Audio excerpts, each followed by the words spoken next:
hopefully I am streaming everywhere. Hey, you guys, if you are on Twitch or TikTok or YouTube, check out the description in the YouTube video for how to call in this morning and talk with Jaaron, the author of Christ Before Jesus. I kind of need to change my video setup. So let me see so I can see if I get a guest here.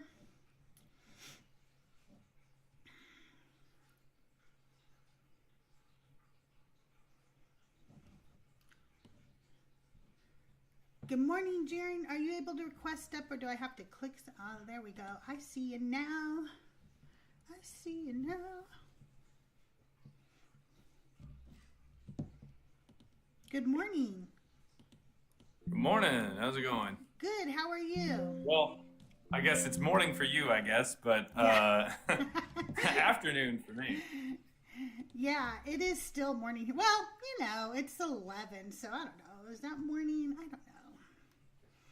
I'm not sure, really. I just realized, and I'm not going to go get it, but hopefully you have your book near you because for some reason I left your book in the other room. It's somewhere around here. Yeah. Yeah, I figure you might have it somewhere near you. Hello, Cyber. Hi, Liz, Ramon. Hello, if you're watching on YouTube or Twitch. Welcome to Decon Q&A with CrystalJae.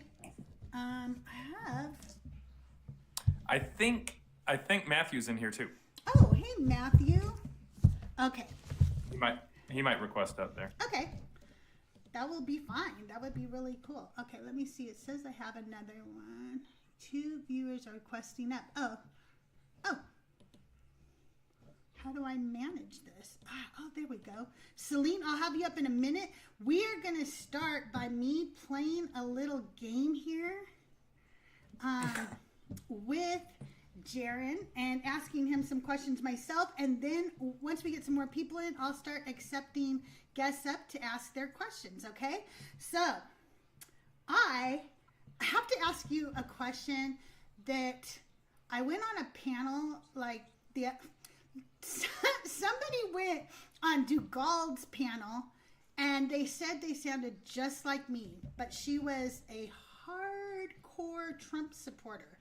And I am not, funny enough. Right. So they thought it was me, and I had to come up and defend my honor. And while I was up on this panel, they wanted me to ask you this question because they are all too afraid to ask you, Jaaron. Jaaron, what nationality are you? That was the what big nationality? Yes. My nationality is American. That's what I mean. I was like, I think it's American, but I think they want to know. Do you have any anything other than white tea in your? Oh yeah. I'm black, half black, half white. Yeah. Okay, that is. They didn't know if you were like. So really quick, there were some people who unfortunately did not reach out to me directly and wanted to say some stuff behind my back, which was rather uncouth in my opinion. Yes. But there were some people who felt like a topic that I was talking about as a person of color, who absolutely is close with the black half of my family, after my white mother gave me up at the age of 2. That I feel like they took the wrong way after assumptions that I am somehow Hispanic or Latino. Oh, that is weird. And that is just not the case whatsoever. I am black and white. That's what I am. And the family that I am closest with are black. My 2 best right friends are Matthew and Cyber. If that gives you any kind of idea as to the type of people or the race of people that I generally spend a lot of time with. So there you go. Well, I thought that you were half black and half white because, I just thought that was kind of obvious. But for some reason, they thought you were Hispanic or something. And then they were like, we don't want to ask him. And actually, these are friendly people. None of these people. No, just ask me. I know, right? So I was like, I'll ask him. I don't think that's a... Now, I think now there are some times where in a live, someone will come up and they'll make assumptions. They'll say, oh, you're Hispanic, aren't you? And I'll say, sure. Like, just to kind of, because they come up and they're hot under the collar and they make assumptions. People will come up and say, oh, you're Muslim, aren't you? And I'm like, whatever. Like, very clearly, if people make assumptions, then you're going to end up getting it wrong. Just outright ask me. Right. And we'll get to the bottom of it. I do like it when you do shit like that when you're live. I love it when you're live too, and they're like, well, what do you believe? And you're like, what does it have to do with the history of all this? Yeah. Like, yeah. No, I'm not going to tell you. I remember this one particular live that you had. This guy just would not let it go. He was like a dog with a bone. He was just like, no, I have to know. It was ridiculous. Yeah. It's silly. Now, I did see in the comments, though, that Chill B, who I call him Chili Bean for some reason, but Chill B says, I'm Mexican. We also claim Jaaron. Thank you very, very much. But can I keep the just sound, or do I have to go to, does it have to be a soft J or the Spanish J? That's funny. Matthew, hi, how are you? I haven't interacted with you a lot. I'm Crystal. Nice to meet you. Yeah, nice to meet you too. I'm not on as much. I'm glad you got to join us today, though. Yeah, well, it's nap time, so my daughter's asleep. Oh, well, that's good. That's really good. So, well, we'll get into my questions, and then we'll bring up our first game. I also have a little game for you guys, and since you're both here, we'll let either one of you answer them. So you guys can both answer these questions. You guys both obviously wrote the book together, but what else do you guys do? Like, what are your other, your day job? What's your day job? If you want to share. You don't have to share anything. By the way, I want to make that really clear. If at any time they don't feel comfortable answering a question, they're not required to, okay? So don't come up and ask real personal questions. That's not what this is about. But if at any question that we ask you don't feel like answering, you're not required to. So what I've been doing here recently is a lot of just kind of, and this kind of shifted some things around for the schedule for when I could be live a lot, is I've been doing, because I enjoy talking to people, I've been doing a lot of Uber drives. So I will drive for Uber every once in a while and get to know some people. And every once in a while, the topic of religion will come up, and I'll be able to actually talk to them about that kind of stuff. And it's a lot of fun to get to know people and be able to just kind of sharpen my skills as a communicator that way. So it's a lot of fun. God, it would be so fun to have you as an Uber driver. I would love that. Matthew, what else do you do? What are some? What else? Well, prior to a year ago maybe, I was the director of a nonprofit in Dallas, and quit that because my wife's from China, so we went to China for a few months so my daughter could meet that side of the family. Yeah, and then I just took some part-time jobs so I could spend time with her until she's in school. So I part-time as a consultant at my old job once a week, and then the rest of the work week I work at a museum, and I also do some other things on the side. And then I live on a farm, so I occasionally do that as well. Very cool. Yeah, if Matthew is not available, the odds are he is either doing something with his kid, something with a museum, or trying to get a however many head of cattle back inside of a fence. Yes. That's quite a lot. That is a handful, because just having a child is a handful. But I can't imagine adding cattle on top of that. So what is a weird or unexpected talent you have that people might not know about? Oh. That's like an interesting question. I'll have You to know think about what? that. You know what? I think because I know Matthew so well, you know what? I think I'll answer for him, Okay. and he can answer for me. Okay, I like that. Okay. Let's see. I would say, like for Matthew, something that people don't know about. So he is pretty good at picking up different languages, and he knows how to speak a little bit of Mandarin. Ooh, very cool. Yeah. He also plays the guitar really well. See, that's where I was going to go.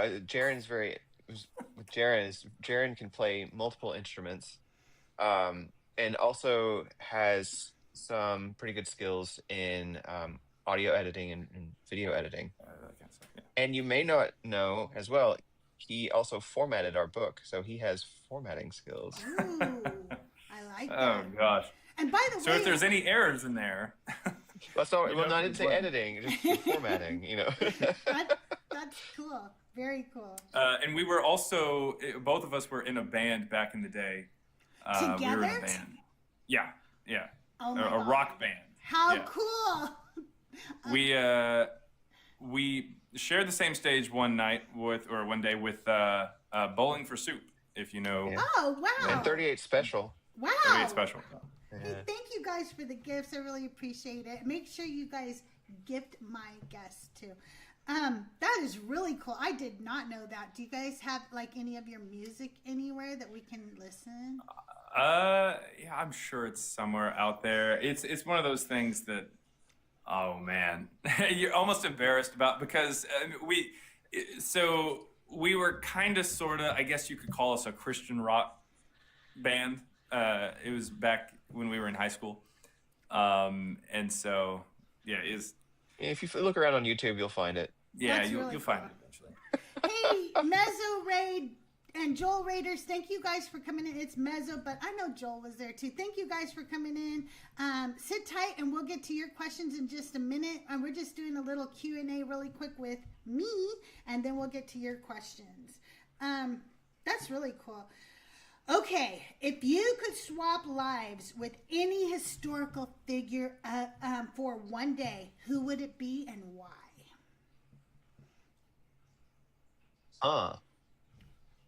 Swap lives with any historical figure. Yeah, you guys did break my live for a minute there. The Mezzo Raiders. Thank you very much for rating there. Man, that's a good one. So That's a good my first thought was like, since we wrote the book about like a certain time period, I was thinking that time period. But the problem is, in that time period, for a single day, you can't travel very far. Yeah. So like, if you are not in the right place and you want to ask questions, you're just not going to get too far. So I'm having to rethink that. My first thought was like, I'm going to say Lucian Samosata, because he seems to know everything that's going on in the 150s and 160s. And seems to know all about all the different religious and philosophical movements, and he has thoughts on all of them, so he would seem well connected. But then I thought, he probably can't travel too far in a day, so That's true. Yeah, I would probably say either Lucian Samosata is a pretty good one. Anyone in history, I would like to maybe be someone pretty close with Joseph Smith, just to kind of see like what that guy's all about, that kind of thing. Jaaron And wants I'm to be sure Emma that Smith I for a could day. sit here and probably name a whole bunch of different political figures as well. So you want to be Emma Smith for a day? There might be some particular things about that that I'm not necessarily interested in taking part in.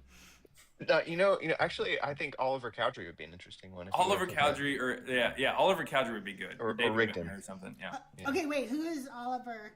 Who is that? There are people who helped they're like- Joseph Smith. Oh. Yeah. early Mormon leaders that knew him personally. Yeah. Gotcha. Yeah, I don't know a lot about Mormonism other than what I've learned on South Park. Dum, dum, dum, dum, dum. That's my- about all you need to know. It's my favorite episode of all time. It's just my favorite. Oh yeah. Well, considering the fact that that's our next project, I know. so that's my section. So he's handled the Old Testament Quran stuff. I've handled the Book of Mormon, stuff more primarily, and it's a lot of fun to kind of dig into that whole timeline and history and everything. It's a lot of fun. So if you're not too familiar with Mormonism, our next book in specific, kind of like Christ Before Jesus, will kind of catch you up to speed with a lot of stuff and educate you on the background and what the Mormons say, and then just go and just wipe it out. So, that's awesome. I can't wait for your next book. I'm so excited about it. Okay, what's the most random or surprising fact you've learned while researching your next book?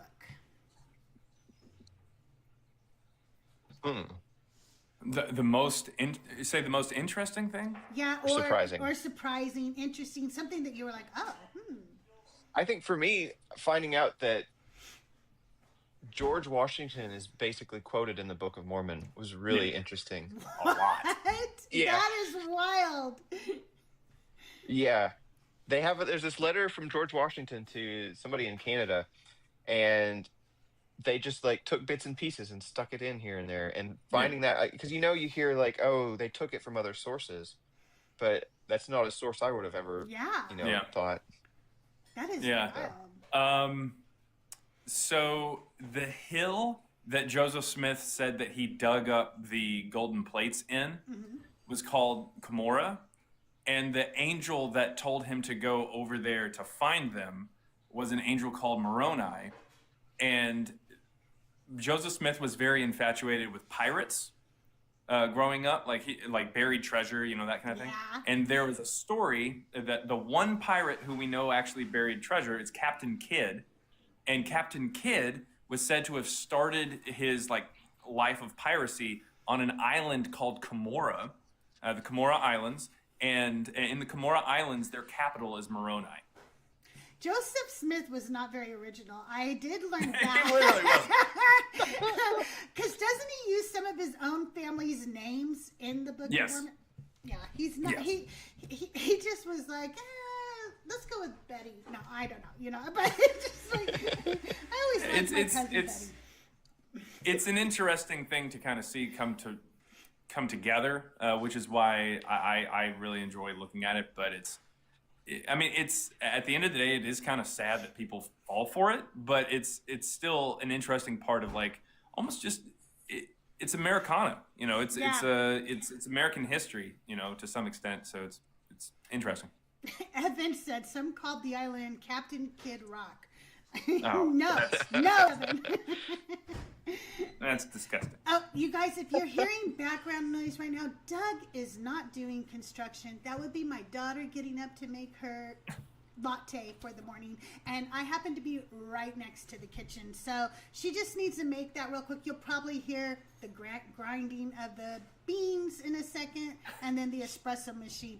But, I've got to let her have coffee because I can't do without it either first thing in the morning. So, and this is first thing in the morning when you play video games at night. You know what I'm saying? I'm just saying. Oh. Just saying. Okay. If your life had a theme song, what would it be? Power Rangers. Power Rangers? That's awesome. First thing that came to mind. It's a good theme song. So the original Mighty Morphin Power Rangers theme song is pretty cool. It's true. It really is. So do we have to pick a theme, something that's another song. Theme song, or just any song? Any song. Oh, man. Oh, I don't know. Oh, I would say the anthem of the USSR. I'll go with that. All right. Okay, all right. Mine would be, we built this city on rock and roll. I don't know, because it's just... There we go. Yeah. And it's always considered one of the worst rock songs of all time, but for some reason, I like that song. I know. I'm old, and it was a good song back in the day. So, what's the best piece of advice you have ever been given? Nice. I make you guys think a little bit. Yeah. Well, we're used to, like, what about Josephus? Yeah. Or why are you not going to hell? Man. So You go first this time. okay. So I would say that it kind of goes into two different directions. So the best like general advice that I ever got, I'd say would be if it's not gonna matter in 5 years, don't be mad about it for more than 5 minutes. Ooh, I love that. That is good. So, just kind of let it go unless it's something that's actually going to really stick with you. But to be more specific, so I've got 4 kids, and the best piece of advice I ever got for raising kids was don't tell everybody to be quiet when the baby's asleep. You want the baby to be used to sleeping with a little bit of noise going around. I told my son that him and his wife just had a baby last year, and I told them, do not be quiet. Leave your TV on, do your dishes, because otherwise you're always going to have to be quiet. And it never happened, so. Swirler, I'm from Southern California, so I'm out here in Southern California. Right. What about you, I'm going to go with... my first, I really like it's. I've heard it like a Christian version of it and a Buddhist version of it, but it's basically like if you can change it, then change it and don't worry about it, and if you can't change it, then there's no point in worrying about it. Yeah, it's true. I kind of had the same similar advice from one of my bosses one time. I worked retail, which sucks, and if you've ever worked retail, you have 20 million things that they tell you to do, and they all have to be done now, and you only get like 40 or 30 hours in a week. You don't even get a full 40 hours to get your job done. So I was really stressed out this one day, and I went to my boss. I'm like, I frankly don't know what you want me to do, because I have to do Vera Wang's people are coming in, and this is going on, and that's going on. And he was like, Crystal, you can only do what you can do. And I thought, I know that sounds so simple, but it's true. I can only do what I can do. So he was like, so just do what you can do, And I was like, yeah. That's true. I'm going to take that advice. So, I think that's very similar. You guys, if you want to come up and ask questions, go ahead and start requesting up. I'm going to finish up a few more questions here, and then we're going to get to your questions, okay? And you can ask them about their book, about their research, about their upcoming book, and about their skin color. I'm gonna DM you later to tell you who asked, but I just don't want to put them on blast. It's all good. Anyway, all right, next question. If you could have dinner with 3 people, living or dead, who would they be? I gave you the first go last time. I gotta. 3 people, living or dead. Yep.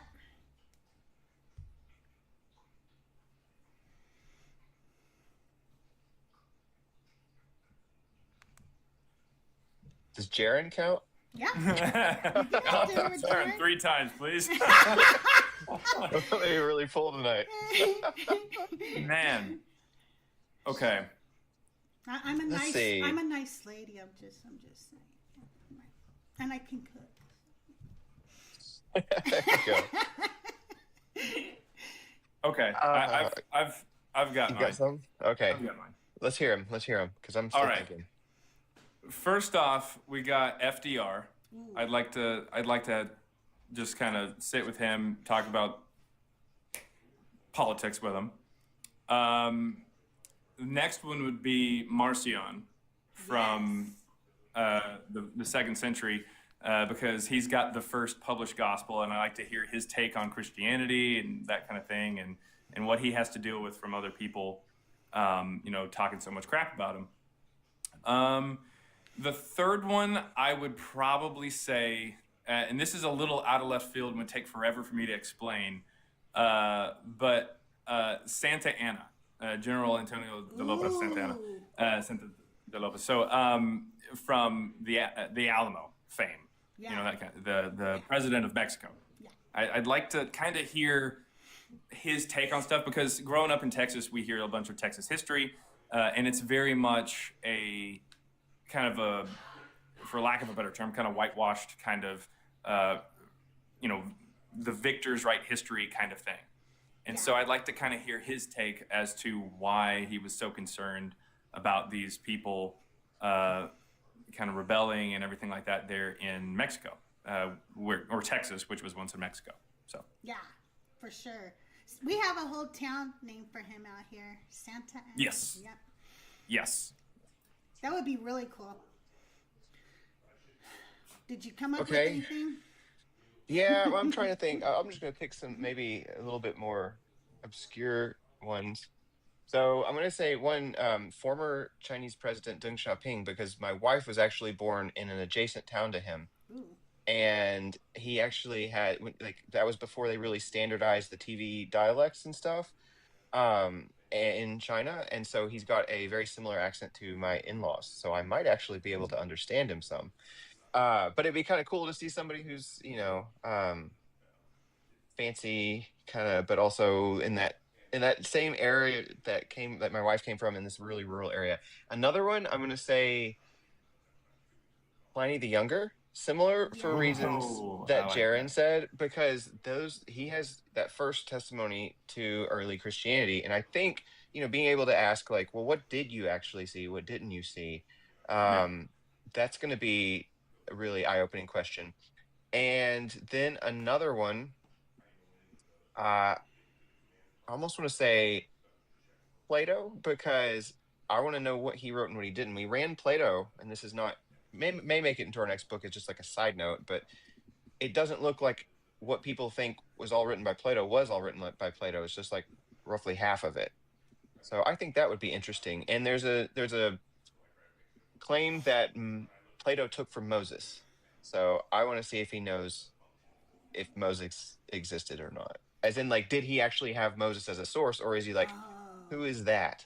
Because if not, then the Old Testament uses Plato. Oh, because there's very similar overlaps. I have heard that before too. I have. Yeah. That's really interesting. Those are great answers, you guys. What about you? I want to. Yeah. Okay. Oh. You're giving us the hard questions. Oh, yeah. Okay, let's see. Gosh. I would like to talk to Wyatt Earp. Oh, yeah. I think that'd be cool. I think that it would be interesting to talk to him about, you know, like in his later years, so I could talk to him about everything that he, you know, went through and stuff. I remember reading a book about him too, and he was quoted as saying that you could see like the buffalo just cover the field so much so that it like darkened it, you know, almost black, because there was just so many. And I don't know, like, it, even just thinking about how many buffalo there were back then and stuff, it would just be very interesting, I think, to talk to him about all the things that he saw and did and stuff. I would like to talk to Elizabeth Taylor, because she was married so many times to so many people. I just think that a little Hollywood gossip would be fun, you know. Yeah, that'd be good. Just be fun. Gosh, who else would I like to talk to? I think Jane Austen would be fun. Oh yeah, Jane Austen would be fun too. Yeah. Wow, I don't know who else. You know, I would probably like to speak, and I don't know which one, to be honest with you, but I would like to speak to an early indigenous chief, you know, for one of the tribes. I want to know what their life was, you know, before it was colonized and before we ruined everything, like, you know? Samoset or something. Yeah. So I think that would be really interesting, and to not not like to learn about like everything that they did and what their life was like and how different it was before, before colonization. So that would be interesting to me. Yeah, like somebody like Geronimo or somebody, I don't know, just, somebody like that. All right. Oh, my phone just went. Okay, so what's the last TV show or movie you watched that you absolutely loved? So I'm a big Rings of Power fan, and I really enjoyed that. I liked season 1 more than season 2, which is a controversial opinion. But yeah, there's that, and then also I've just rewatched the Ahsoka TV show, Star Wars Ahsoka. So Ooh, very cool. So my wife and I just finished a show that I felt like probably deserved at least one more season, and that is a show called This Fool, which is set there in SoCal. It's like just Mexican Americans growing up. It's just we're just living there. It's a comedy through and through, but it wasn't too terribly bad. I really enjoyed it. So my wife is from Ecuador, and kind of growing up in like Latino kind of communities and whatnot in America, she saw a lot of things that she could really like relate to, and it was really cool to kind of hear how well they did a lot of the sets and kind of portrayed a lot of that kind of stuff. So it was pretty cool.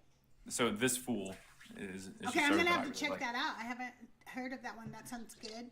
I'm watching the second season now, so no spoilers in chat, okay? But this is for Hanji. I like watching. Oh, snap. Ooh, that's cool. Severance. I like Severance. That's like really kind of out there, but a cool, idea that you would have like a different life at work than you would at home. I don't know. It's pretty interesting. What's one thing on your bucket list that you haven't done yet? Well, obviously, if it's on your bucket list, you haven't done it yet, but you know what I'm saying. Yeah. On my bucket list, I haven't done yet. Personally, I would like to go over to like to the Middle East, just to kind of see some stuff. Over to like the Asia Minor, Israel, Palestine, that area over there, to kind of just get a lay of the land, if you will, for a lot of the stuff that we're writing. Either that or over near where Joseph Smith grew up in Western New York. I want you to know I wasn't laughing at you. The comments are so funny. Gray Eye says, "I've never done a bucket." And then Auto Melodic says, "Write a bucket list." On the list. Yeah, that's the whole list. Matthew, what is something on your bucket list? Travel, I feel like, is an easy one. There's still some places I haven't been that I'd like to see. But honestly, I'd like to finish like a decent sized, like, I don't want to say adult book in like a dirty sense, but like a adult reading level book in Chinese. That'd be cool. Ooh, that's really cool. Yeah. Oh, you mean like finish as in read it? Like read it all the way through. Oh, I thought you meant like finish as in write it. I was like, well, damn, man. Like, Yeah, I didn't know our book wasn't like. Okay, my bucket list, there's one thing that is on there, and until I do that one thing, there's probably not going to be anything else on that list because I want it so bad. I want to go to Greece. I have for so many years, so hopefully soon, very soon, I'll get to go to Greece. But yeah, Hanji knows I want to see Greece. Okay, if you have someone in the chat, Gigawatt says, "I want to finish one of those massive steaks that if you eat it in an hour, it's free." That one. So there's some close by, and they're, Matthew, like not too far from here. I feel like there's some in Fort Worth. Yeah, like I mean, they're massive, and you have to eat all the sides and the drink and everything. Like it's a dumb idea. like from a physical standpoint, you don't actually want to do this. It's a brilliant like thing to have on your bucket list and to try, but it's not a good idea. Yeah, for sure. Okay, if you had to give a TED Talk on anything other than your books, what would you give a TED Talk on? Other than the books? Mm-hmm. Oh, man. Oof. Probably just like something from a economics or statistics kind of point of view. One of the one of the speeches that I did in college dealt with something called regression, which is a like statistical way to kind of find connections between things, and to see whether or not one data set actually impacts the other one, or if it's just kind of random. And so what I did was I took a look at all the salaries of baseball players, and I compared it with their actual stats, and I could find out which ones were being overpaid and which ones weren't.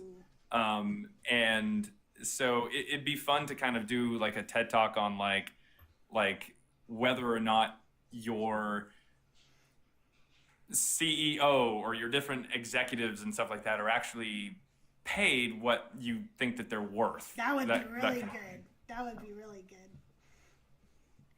If it were something pretty trivial and it didn't have to be like a serious topic, I might go with like lighting in TV shows and movies. Ooh, that's cool. Because so I'm thinking Star Trek specifically. You know, they have the old Next Generation show, and it's really lit up and bright, and they had practical effects for the most part, at least in the ships. But then when like Picard came out, like just the lighting itself was darker, even when they were in the same ship. So I would like, you know, for me who watches things on my phone a decent amount, and I also have like the I turn on the brightness filter because like just trying to brighten it up, it hurts my eyes. To have it where you can see everything would be nice. And so I think there's a reason they do it, and I think it's because, you know, you don't have to get all those details exactly right when it's darker, because you just can't see it. So I would like to, you know, maybe that would spur on people to make their TV shows a little bit brighter and not, you know, film everything in dark settings. I agree with that. I love that because, lighting is really important when you get old. Okay, you guys, I'm just telling you. Lighting is so important. I'm like, I can't see that. What are they doing? Exactly. Well, if I had to give a TED Talk on something, you know, I think that I would do a TED Talk on the hospitality industry, like not just restaurants, but retail and restaurants, and how companies often make decisions that are based on somebody who has nothing to actually, like they have no idea what it actually means to work in the store or the restaurant. And I think that like there's so many examples of that. Like when I was a waitress back in the day, I worked at Denny's. Yeah, I worked at Denny's. I remember we first got computers because that's how old I am, because before we just did the little tickets and, you know, but then we got computers, and after several months, like, or maybe even a year or two of having these computers, they upgraded the system, which, you know, that happens, that's fine. But the thing was that when we would go to type in an order, pressing AA was for coffee, pressing AB was for decaf. But when they upgraded the computers, they changed that. And you think that that small change doesn't really affect much. But what it does is, if you understand how restaurants are run, if I start typing AA and I'm ordering decaf, but I go and pour regular coffee, and then when I push AB, it registers in the computer as regular coffee, but I'm pouring decaf, I screw up the entire food ordering system, because now the computer says, wow, you use a lot of decaf at this restaurant. So next month, we're going to send you a shitload of decaf and you're not going to have regular coffee. So there's little things like that corporate offices make decisions on that affect the hospitality industry in a huge way that they don't think about. And if they would send people in to actually work and look at it before they make these changes, I think it would be a lot better. I think it would be a lot more helpful for businesses to do that. But, you know, that's just my idea. Matthew, I swear, don't feed them with more stuff. I saw what you just commented. Don't do that. What are you doing, Matthew? So, okay, because Matthew is a very busy man, and I'm, como se dice, not, I am on TikTok more, and so people think that Matthew doesn't actually exist and that he is just merely an AI that I have paid for. And in fact, somebody coined the phrase or the term Matt GPT. Oh my God! That's absolutely ridiculous. And Matthew has been telling him that, like, I have renewed my subscription to the AI known as Matthew. Which is why I'm here today. It's not doing me any favors. That is hilarious. Well, I was going to play a game with you, but instead we've got a guest waiting. We're going to go ahead and start bringing up our guests. If you would like to come up and talk with Matthew and Jaaron, just put a request in, and we're just going to bring up one person at a time. The person can stay up and ask questions as long as there's nobody else waiting. But if somebody else is waiting, we're going to kind of move it along and let everybody get a chance to ask questions. Please keep doing all the good things. Thank you so much for the likes and the shares and the gifts. We really appreciate it. Make sure you're gifting my panel. I don't think I have a gift goal up right now, but if I do, please, hit that gift goal for me. And don't forget to follow me, follow Matt, follow Jaaron. And if you're on YouTube, please subscribe. And if you're on Twitch, do all the good things. All right, let's take our first guest. It is Benny Boy. Oh, what's up, gentlemen? Hey. All right. I have a few questions lined up here. First question, this is just kind of a trivia question, but and it's not really anything more than a yes or no. But did you know that in the book of Matthew, Jesus says not to call anyone a fool, otherwise they will be burned in hell? And then later on in the book of Matthew, he calls the Pharisees fools. I did not know that part. That's awesome. Did you know that? I never made that connection, no. Maybe that's what he spent those 3 days doing, though. Oh, yeah. Maybe that's why he had to go down to hell. Yeah, okay. Oh. Yeah. He was in the It's belly. not that he was fighting the devil or anything like that. It's that he called somebody a fool, and now he's got to spend time down there. Ah, shit. I created the rule. I better follow it, huh? Yeah. Live by example. Die by example. So, I have been recently just very obsessed. I don't know why, but you know how it goes. With the idea of, like, what is Christianity? And kind of nailing that down and kind of, like, learning the context of Christianity. I feel like you guys are also interested in that too. Would you have a suggestion on a book or sets of books, or maybe just for anybody that's interested in early Christianity, kind of understanding the beginning and the, like, growth of it, like in the 1st and 2nd centuries? I mean, other than your own. Oh yeah, other than our own. I mean, to be fair, there's not a lot of information that places any of it really in the 1st century. Not really. Really the only time that you'd really be able to focus on would be the 2nd century, because that's when we have writings from 2nd century church fathers. Right. That's when we have writings from historians that or people, non-Christians, if you will, that mention Christianity, mention this particular group. You have Pliny the Younger, you've got Lucian of Samosata, you've got Celsus. I feel like It'd be better to just read the primary source, like yeah. I mean, you can read the primary sources, but I think a lot of it is kind of like how Dr. Nina Livesey in her book on Paul, how she kind of says that, like, you have these authors, these scholars that kind of talk about little bits and pieces of things, and they don't because they're in their own like little niche, they're not necessarily putting all of it together.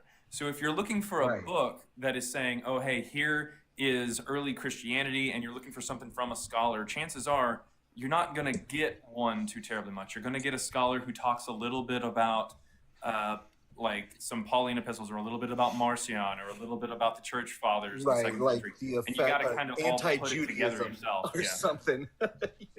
Yeah, it does seem like that. And like, I think that's where like I get frustrated a little bit. I'll end up going to these used bookstores or any bookstore, and I'll just, like, a goal of mine is like, okay, I'm going to see, I will buy any books that cover anything over the 1st or 2nd century. Right. Like in history, like I'm talking like Western Civ, like textbooks. I have one on the religion in Rome that I just picked up. Stuff like that. And it's just not sad. It's like, gosh, why can't I like get an idea of what was going on? I can tell you that there's a history that we all kind of can find and dig and see, like an archaeological history, like a history within reality. But then there's almost like this separate ecclesiastical history that you have to kind of realize is also sort of kind of there, where if you talk to a religious scholar, it's almost like they like switch gears. Like if you talk to them about, if you talk to a historian, if you will, about like ancient Rome, they'll tell you about Julius Caesar. They'll tell you about the lives of the different Caesars after him and everything. And that's all fine and dandy. But then if you ask them about Christianity, it's like they switch gears and they're like, oh, okay, now let me talk to you about history from the lens of Christianity. And it's different. Right. And you can tell that they shift gears, and it's not, it feels unsettling, to be honest.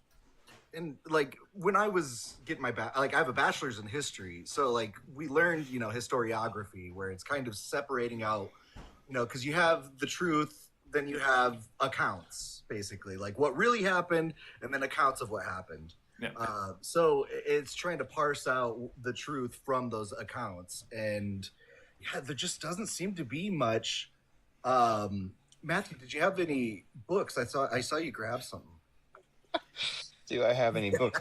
Yes, so for like a mainstream take on what happened. So you mentioned textbooks. This is Bart Ehrman's A Brief Introduction to the New Testament. So if you want to just know like the mainstream thing. Yes, I love that. Thank you. My first Bart Ehrman book was Misquoting Jesus, but more in the scholarly vein is his, which I don't have a physical copy of, is his Forgery and Counterforgery, which is like the more scholarly version of that, and that's really good. Also, the SBL Study Bible, which is on discount usually because it's not selling. But that's like the big biblical studies organization. So again, mainstream perspectives on most stuff in there. Get a more recent one if you do get that one, because the paper quality was really low on their first print, so you want like the second print. Or just go with the old HarperCollins Study Bible. Getting into the more critical side of things. So we quote him, this book specifically, it's The Amazing Colossal Apostle, and his politics are not great. So we're not endorsing him as a person, but the book itself is really good. It also ignore the bluey Band-Aid here. My daughter had a hold of this book, as y'all can see. But I also underlined Robert M. Price. So it's The Amazing Colossal Apostle, and what he does is he breaks down the entire Pauline corpus based off of what he thinks was like Marcionite, what he thinks was like a proto-Catholic layer, and some other groups, a Gnostic layer. And so that's kind of close to what you're talking about. We don't really agree with his so he thinks it all goes back to Simon Magus, who was he thinks a historical figure a little bit after when Jesus would have lived. So that he thinks he gets a little fringe there. And then I Simon got two Magus books. does have a little bit of a mention in the canon, Correct. but Yes. outside of canon is where he's more described. Right. He gets a lot more expansive. And then I've got two from David Trobish, and the first edition of the New Testament's good, but it's older. I would get his more recent on the origin of Christian scripture. And I haven't finished it yet, but it's pretty similar in its conclusions to where we are in terms of a second century origin. So that's pretty interesting. I think he puts it a little bit earlier than us, but still second century. And he does tie a lot of it to Marcion, and then specifically Polycarp as the figure who wraps it all up into a actual canon in the 160s or so. Yeah. So. And a lot of our timing for our dates that we present would line up with Polycarp and that kind of thing.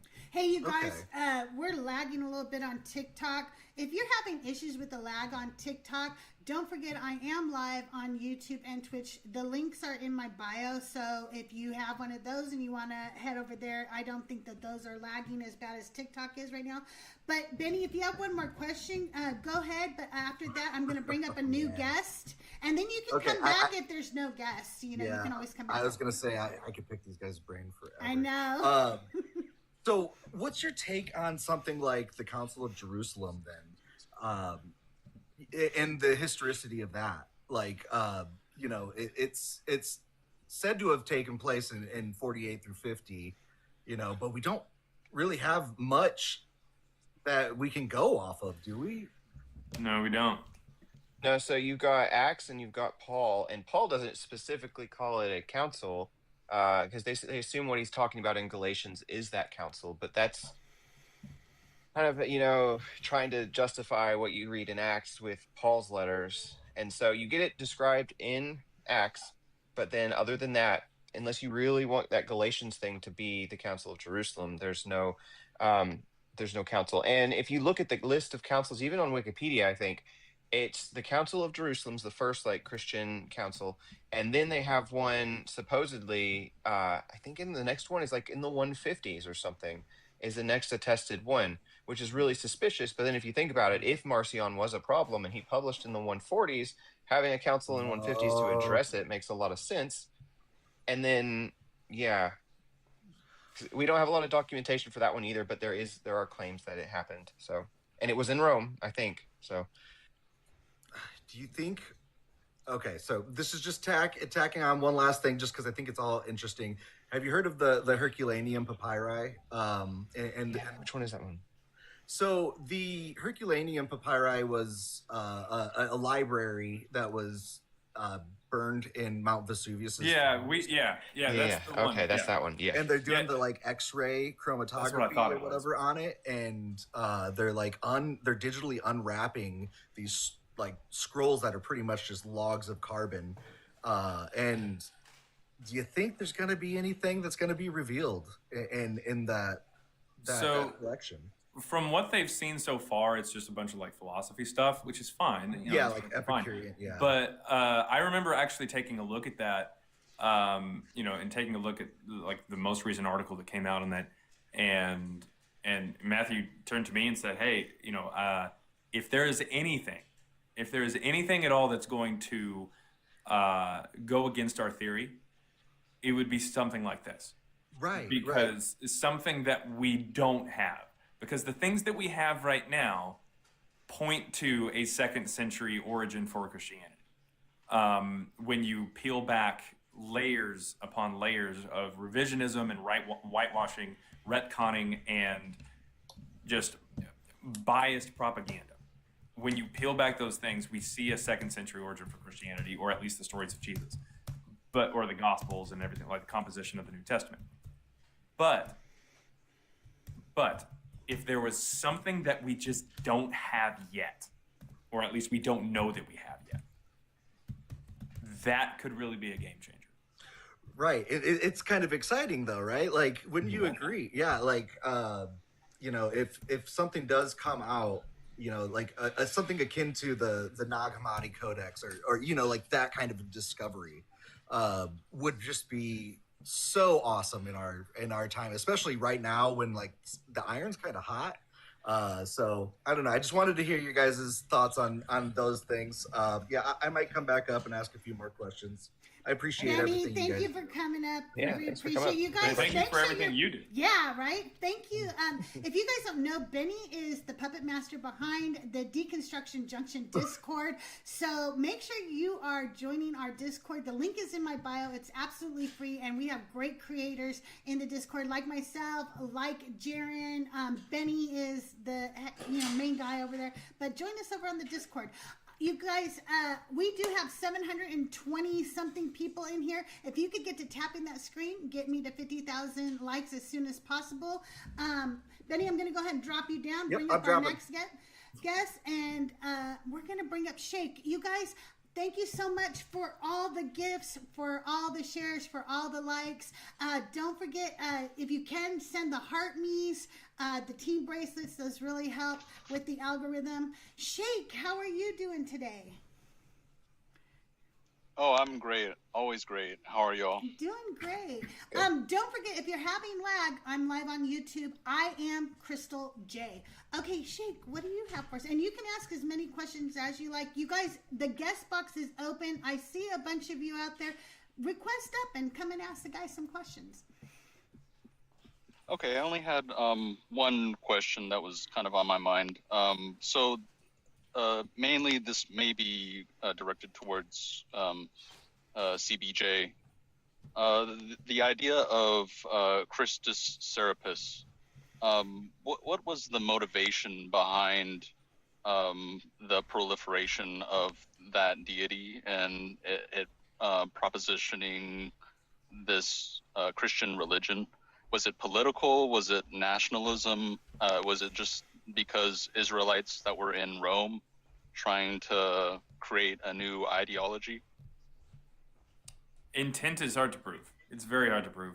I would say that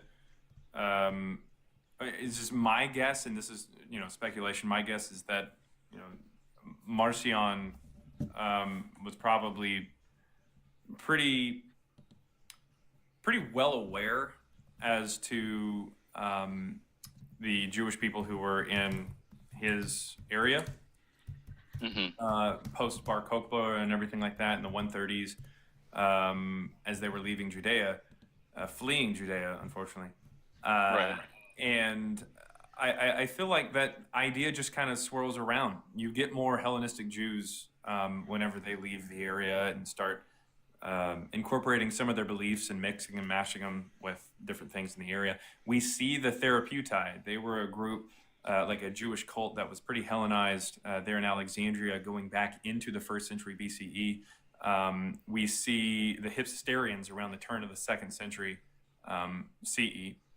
We see them pop up, and these are Jewish cults that are more Hellenized, and they look a lot like Christianity. And that's basically what you get when you have Hellenistic beliefs mixed with Judaism. You get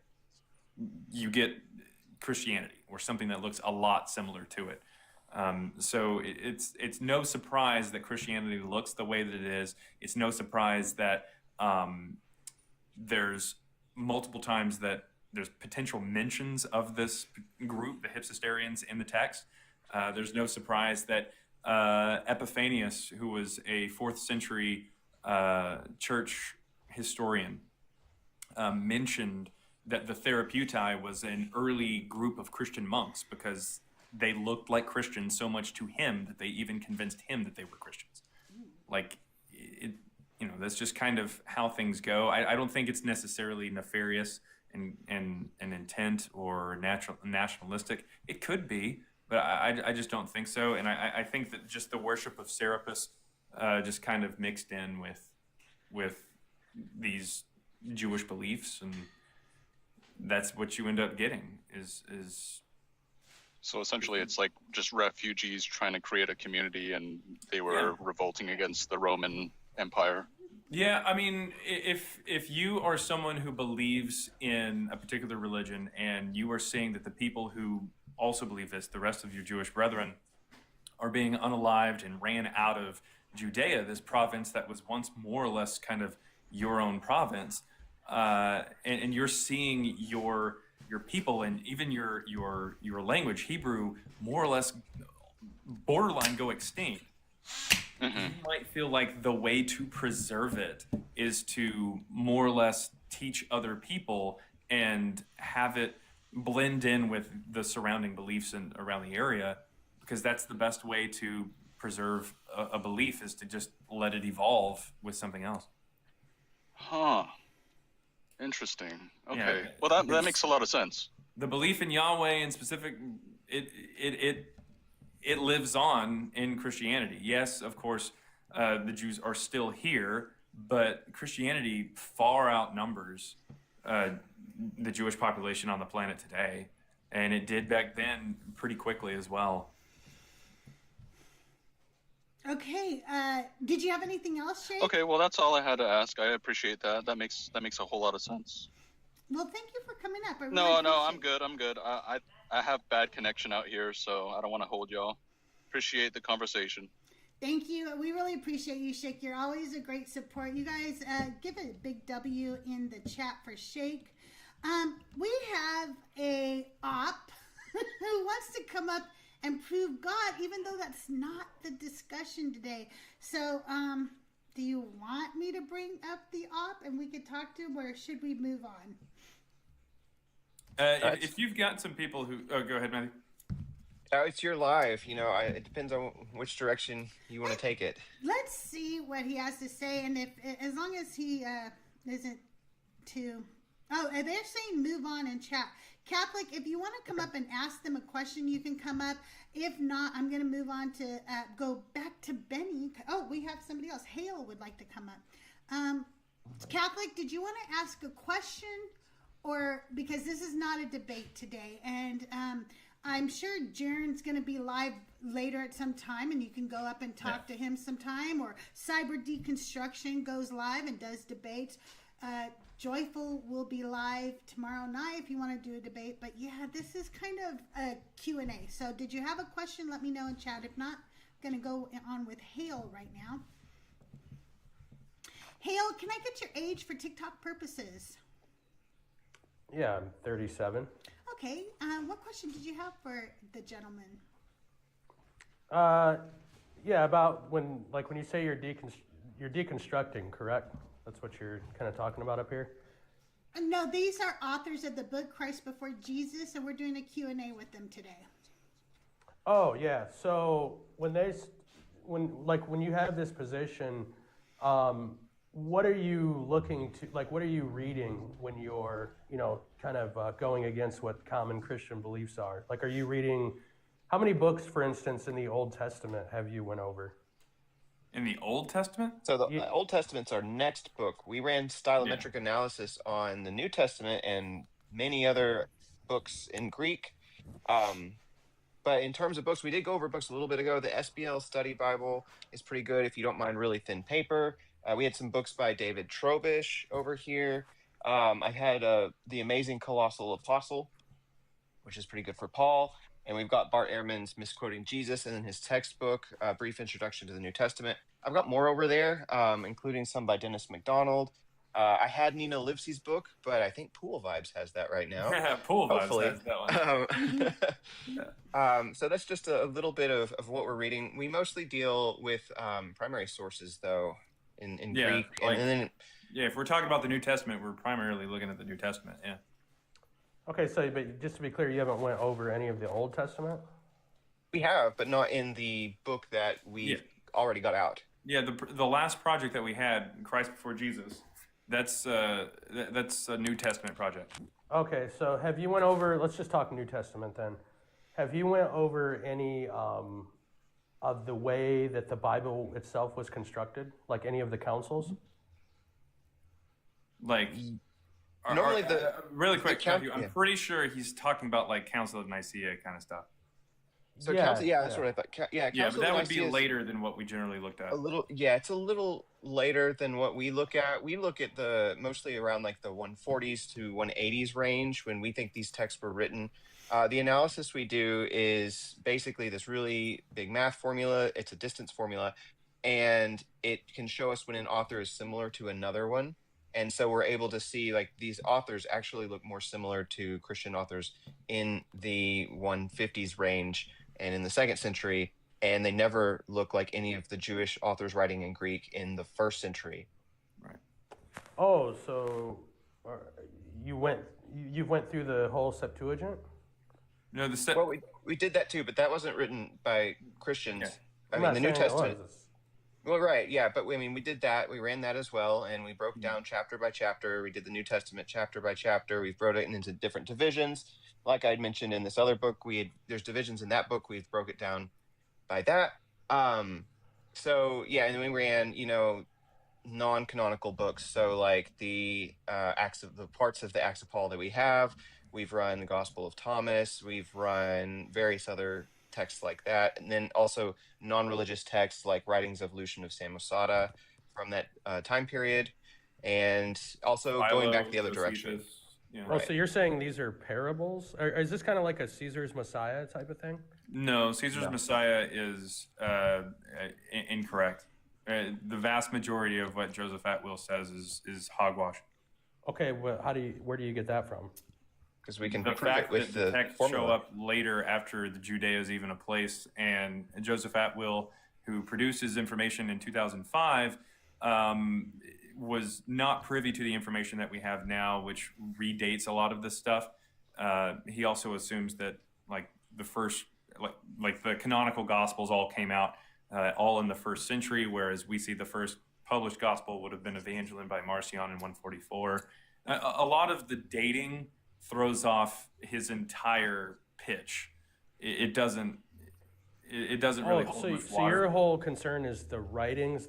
So you're saying they're like parables to older authors, or No, so the style, what we mean by style is like, so when you talk and write, and when I talk and write, and anybody else, we use certain words in different frequencies. So the word it, the, I, and things like that. Not like theme words that you might find in Function like words. a parable. Right, these function words. And so when you do that, we're able to identify what parts of the book Jaaron wrote and what parts of the book I wrote.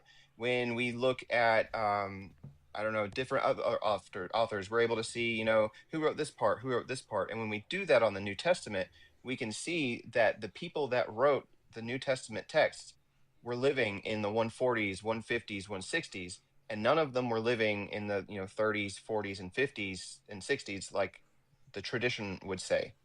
Yeah. Because we have authors that wrote during those times, like Philo, and then a little bit later, like Josephus, and they look nothing like the Christian texts, which ostensibly should be more or less the exact same style, because sometimes they're living in the same area, having similar beliefs. Mm-hmm. They're coming up with various Christian authors and even non-Christian authors in the 2nd century. But how does that prove anything, though? I don't understand. Like, it proves they're in the 2nd century, which is what we're saying. But how do you know that, though? Because they're writing styles? I mean, that and the content themselves is also. Yeah, and then we have to dig into the content. Yeah, that just gives us an idea as to how to approach the content. And then we actually look at the content, and even without stylometry, we can still see times where the New Testament references things that are very, very firmly in the 2nd century. So you're saying 100%, without a shadow of a doubt, you know this to be the case? Yeah, without a shadow of a doubt, I know that at the very least, Luke and Acts are 2nd century text, and then we can actually just expand from there. Yeah. Yeah. So, but how do you know that, though? You're just saying because of the content and because of stylometry. That doesn't prove anything, though. What does that prove? Do you understand stylometry? I want to go to what he's saying, the writing styles first. No, I want to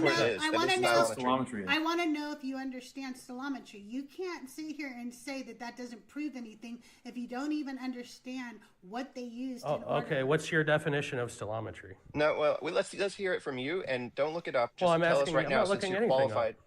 Well, you're acting like you're qualified to say that it's not going to prove anything. I'm saying that you're participating. We've already given our explanation as to what stylometry does and what it is and how we used it. Okay, how would you define it? Please explain to us what you think it is, just so that we know. Let's say I completely don't know, but how do you define it? We've already defined it. So this is okay. Hale, they defined it. Hale, I didn't hear him define it. Hale, I'm talking right now, and I'm the host, so please listen for a moment, okay? Good. This is not a debate today, okay? This is a Q&A. This is a time to talk to people. If you want to debate... I've already cooked Jaaron before. Who cares? The Pantheon. The Pantheon. Who cares? I don't This is even know not a who this debate. is.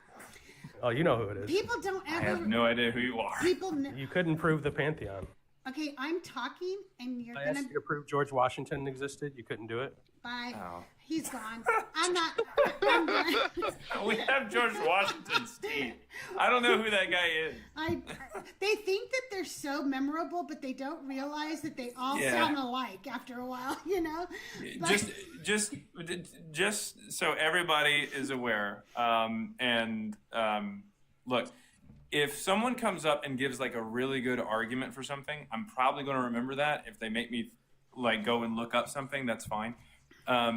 But if you come up and say stuff like George Washington didn't exist or anything, I apologize. I talk to a lot of people. I'm probably not going to remember you. I will, however, likely remember your mom. All right, you guys, keep doing all the good things. We have 90-ish watchers. I said something earlier. We had over a certain amount of watchers, and I said that's how many watchers we have. But we have 90-something watchers in here right now. Keep tapping the screen, sharing out the live, gifting the panel, sending the gifts up to us as well. Now, as soon as I said that, I lagged on TikTok. If I'm still lagging for you on TikTok, don't forget I'm live on YouTube. The link is in my bio.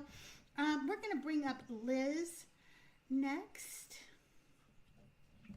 Liz is the God mod of the deconstruction community. Good morning, Liz. How are you? Hello, doing good. How are you guys today? Doing good. I just was kind of curious about some background information. Like, how did you two meet? Because it seems like you have a history before the book, and then like what sparked this idea to do this research? All right, so we met around what, 10, 11? Age 10, 11? I was 10, Matthew was 11, yeah. At a piano recital, because in these small towns, the way you learn instruments is normally like, well, now it's like YouTube and things like that, or like online lessons. But back in the day, you would have somebody in the community who knew how to play the instrument, and then they'd teach. And that's how, they'd make some side income. And so we happened to have the same teacher because we also went to the same church at that time. And so we knew each other since then, which we're not going to say how many years ago that was, but roughly 2 decades. More than that now. Yeah, man. I know. Well, you didn't have to give the more part. But Yeah. no. But then from there, well, Jaaron was homeschooled and I went to public school, but He obviously we saw each other a decent amount at church. I didn't go all that much. was But then what you call a heathen. Yes. And then we were in a band in high school together, like a rock band. And for a little bit college, we went to the same college. And then Jaaron had moved away around that point, and I moved a couple times, but we've almost always been in the same general, like within our driving distance. And Jaaron, I'll let you get into how did we get back on this topic? Basically, it's a romance story the entire time. If I wasn't married to a woman, Matthew. If you anyways. look closely in the book, you'll see hints. Yeah, you gotta dig. But no. Anyways, so we had already got past like our deconstructions and everything like that, like our personal deconstructions. But once we actually decided to kind of sit down and kind of focus a little bit, just kind of talking with other friends of ours about Jesus and about Christianity and stuff, and kind of working with them more or less on their deconstruction, we wanted to focus a little bit on the Christology, something called Christology of Jesus, the idea that he is divine, the idea that he is God, the idea of him being more supernatural and stuff, and we wanted to focus our attention in a project on how or when the Christians started putting all of these supernatural claims onto this historical person, because we assumed that Jesus was historical. Unfortunately, as this project continued, we started realizing that there's not any evidence for this historical person named Jesus. then we started realizing that the concept of when these books, like for the New Testament, were written, started to be shifted from the first century to the second century, and that's really what kind of kick-started this whole book. Because initially we were just kind of wanting to write a little bit, just something short, like a pamphlet or something, but eventually it just became a book. It's funny how you think it's just going to be a little bit of information, and then all of a sudden, yeah, you're publishing a whole book, and then you must have enjoyed it because you're moving on to more subjects to do the same thing with. So that's adorable, but also then great history to you guys. I like it. Oh man, adorable. I guess so. Truth be told, I don't think that this is just going to sound really random and weird, but I don't think that Matthew and I have ever really fought over something. Like, I don't think that we've ever been like mad at each other or anything. I don't know. Maybe he might be mad at me now. I have no idea.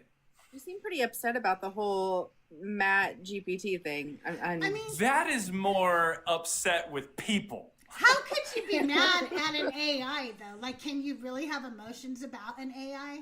Like, I'm just saying. Exactly.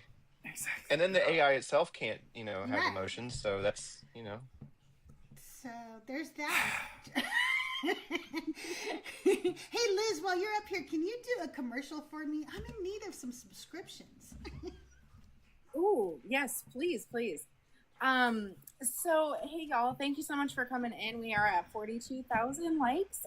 If we can get that closer to that 50K mark, that would be appreciated. Y'all know it helps with the algorithm and all that good jazz. We have over 150 shares. That is also super helpful, and we appreciate that very much. If there's anybody you can think of that may have a burning question for these two gentlemen, or that just may enjoy the chat, go ahead and share that to them as well. It helps boost. Thank you guys so much for all of the gifts to the guys in the box, but also to our lovely CrystalJae. She is bringing this new series to us so that we can chat with all of our favorite decon creators, ask them all of our burning questions, so that they can focus on debates during their lives. And then when they are here, they can take all of our fan questions. So who's the next person that we have, Crystal? The next person coming up is for I thought you meant for my guest. The next one is Joyful Apostate. On Tuesday, I'll be live with him. It's around 5:30 because I kind of forgot I have an operation the first week of March, and I have a pre-op appointment that day. So it'll be about 5:30 that we'll be live with Joyful Apostate. Nice. That sounds fun. And then Friday, I have Cyber Deconstruction. And then we won't have another one until mid-March, but we have a lot of great people lining up in March and April. We'll have Christina Carroll. We'll have Thinker. We'll have Justin. We'll have Joel and Mezzo. Dugald is coming up. Eric will be with me. So we have a lot of great people coming up. Awesome. That is awesome. If you don't hear any of your favorite creators on that list, make sure that they know to contact Crystal so that we can get them up here and continue to ask our burning questions. And I'm sure that we'll have some repeat guests, and it should be a lot of fun. I'm really excited for this series. Make sure to send your heart me if you haven't already. And if you haven't, please subscribe to Crystal, because we have a lot of amazing content on this channel. We are going to continue to bring on these new guests so that we can ask them the questions that we have. She's got some really cool stickers, and I'm sure that she's working on some stuff for additional things that we can do for our subbies during these lives. So if you have a little bit of coin, subscribe to Crystal so that we can continue this fun, and you can join in as well. Thank you so much, my favorite God mod. Liz, thanks for being here. I'm going to drop you down. We're going to bring up our next guest. Deconstruct with me. Make sure you're following Liz. Liz is on panels. Liz is a moderator in almost every single one of your favorite creators' lives, and she is amazing. So give her a follow as well. Thanks, Liz. Nice to talk to you guys. See you around.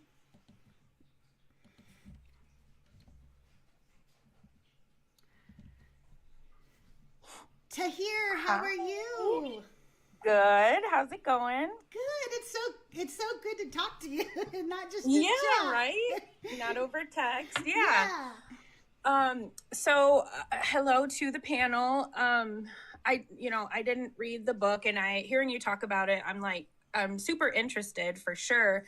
And it's actually kind of funny because my main question was, is there like actual, because you hear all the time in these debates like historicity and like historical evidence, and so I was wondering, like, is there actually like historical evidence that this Jesus person existed? And it sounds like not, and I'm like super interested to like learn what you guys found, so like I really am excited about the book. But I guess then my question is, like, is there any proof anywhere that, because like you think about it, and like you can go to the Middle East and you're like, oh, this was Jesus's tomb, but then I've also heard, well, like, yeah, in China or somewhere they think that his tomb is there. And so it's like, do you know like how this stuff came about to where like this place was chosen? Like, what's the history there?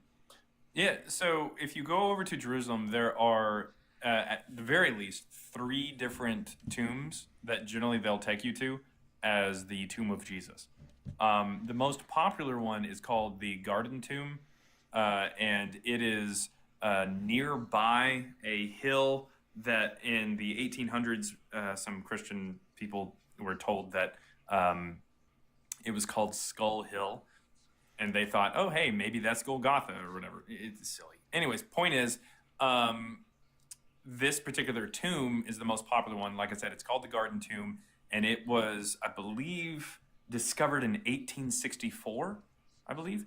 So that's very obviously a long time after the supposed life of Jesus. And so you'd think that if there was a tomb that was specific to Jesus and people knew about it, that it wouldn't be 1864 that we would first find out that even existed. Right, like word of mouth, you would think, if anything. Exactly. The oldest tomb of the 3 is a particular tomb where there's a church, I believe, now built around it. But it was chosen as the tomb of Jesus in the early 4th century when Constantine's mother decided that is the tomb. Because Constantine was an emperor who was sympathetic to the Christians and to the plight of a whole bunch of different religions, and he made Christianity specifically legal where it had been more or less illegal, or definitively illegal, for about 3 to 6 years prior to that.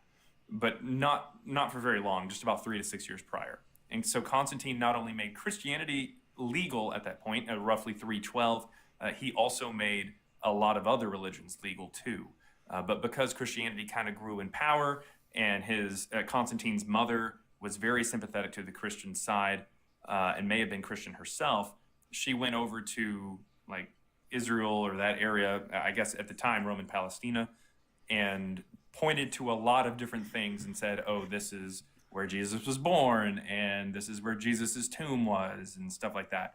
And so kind of like how a lot of Christians today will go over to the Middle East and start pointing at random crap. That's basically what happened then.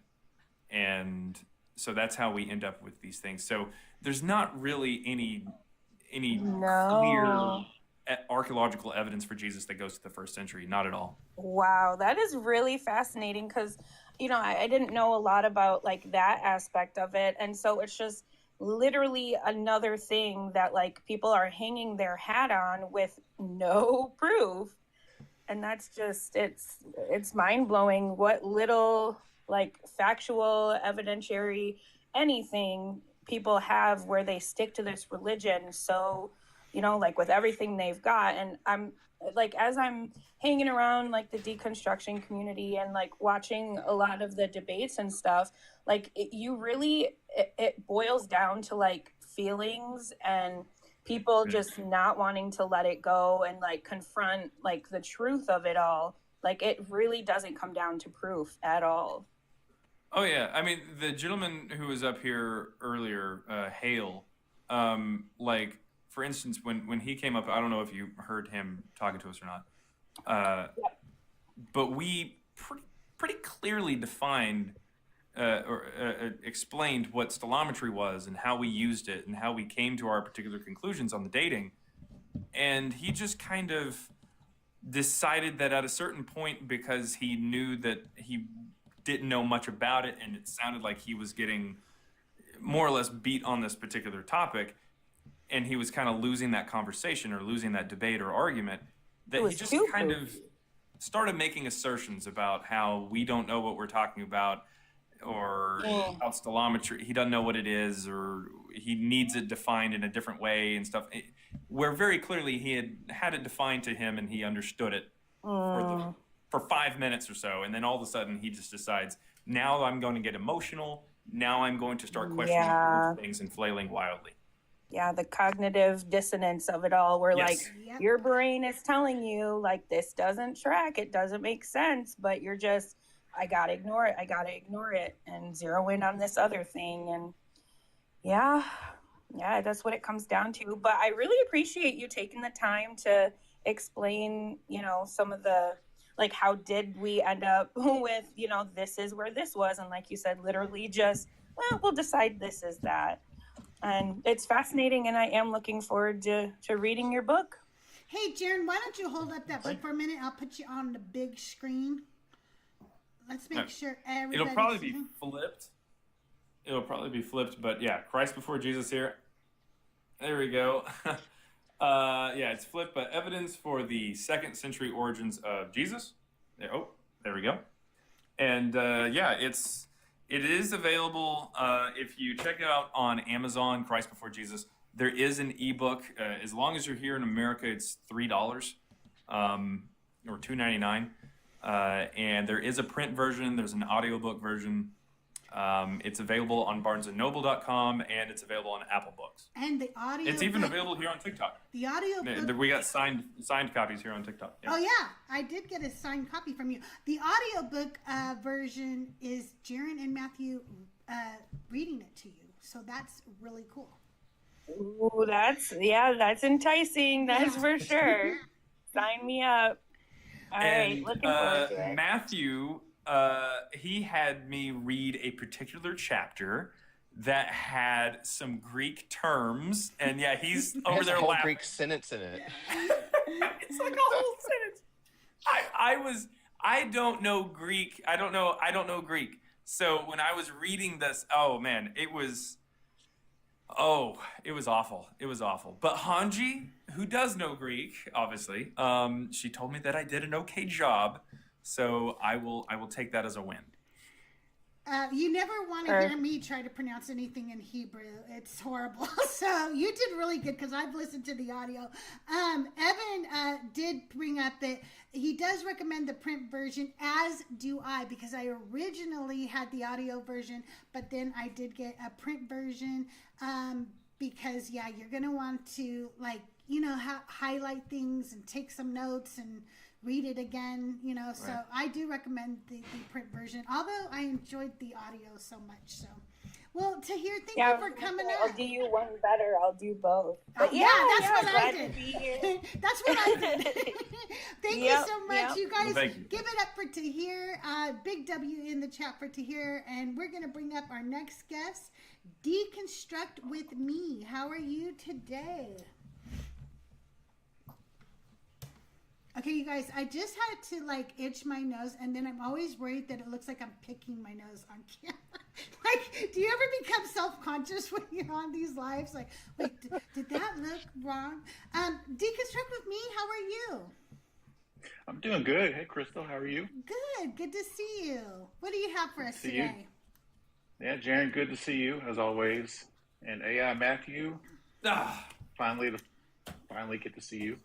Yeah, Jaaron renewed his subscription, so. Liz kind of asked my question, but I was going to ask what the catalyst for the book was. And then the other question, when did you deconstruct the existence of Jesus? Was it research for the book, or was it before the book? For me, it was definitely the research during the book.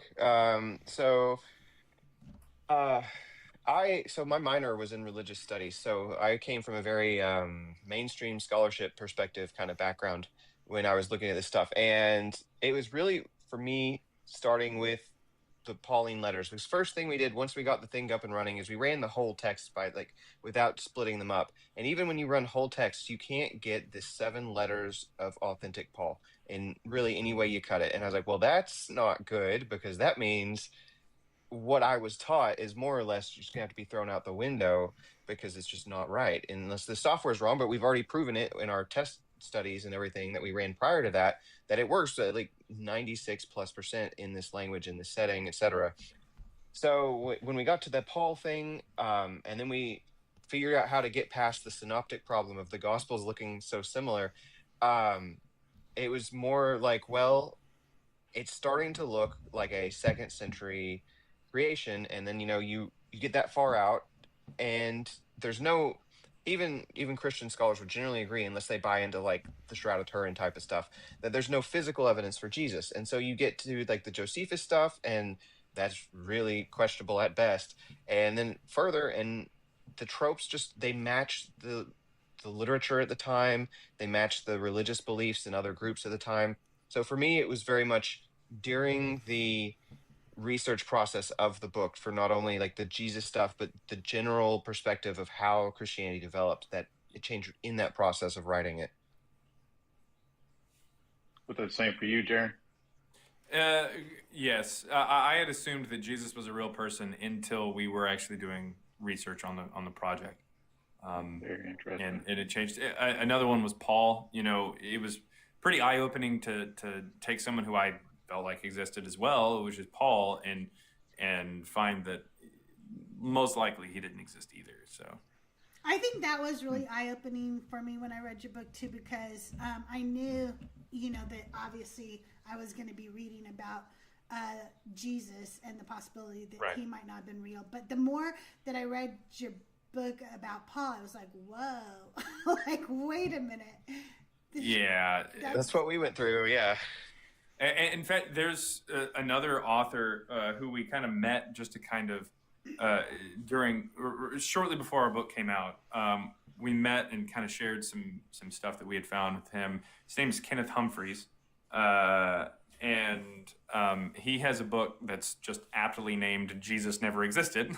And in his book, he explains that he also has some pretty big questions surrounding Paul, but he said that he shied away from talking about Paul not existing because the Jesus not existing part is already a huge pill for a lot of people to swallow. So he didn't want to have to jump up, on Paul's case there. Right. But for us, we were like, you're going to swallow the pill and you're going to like it.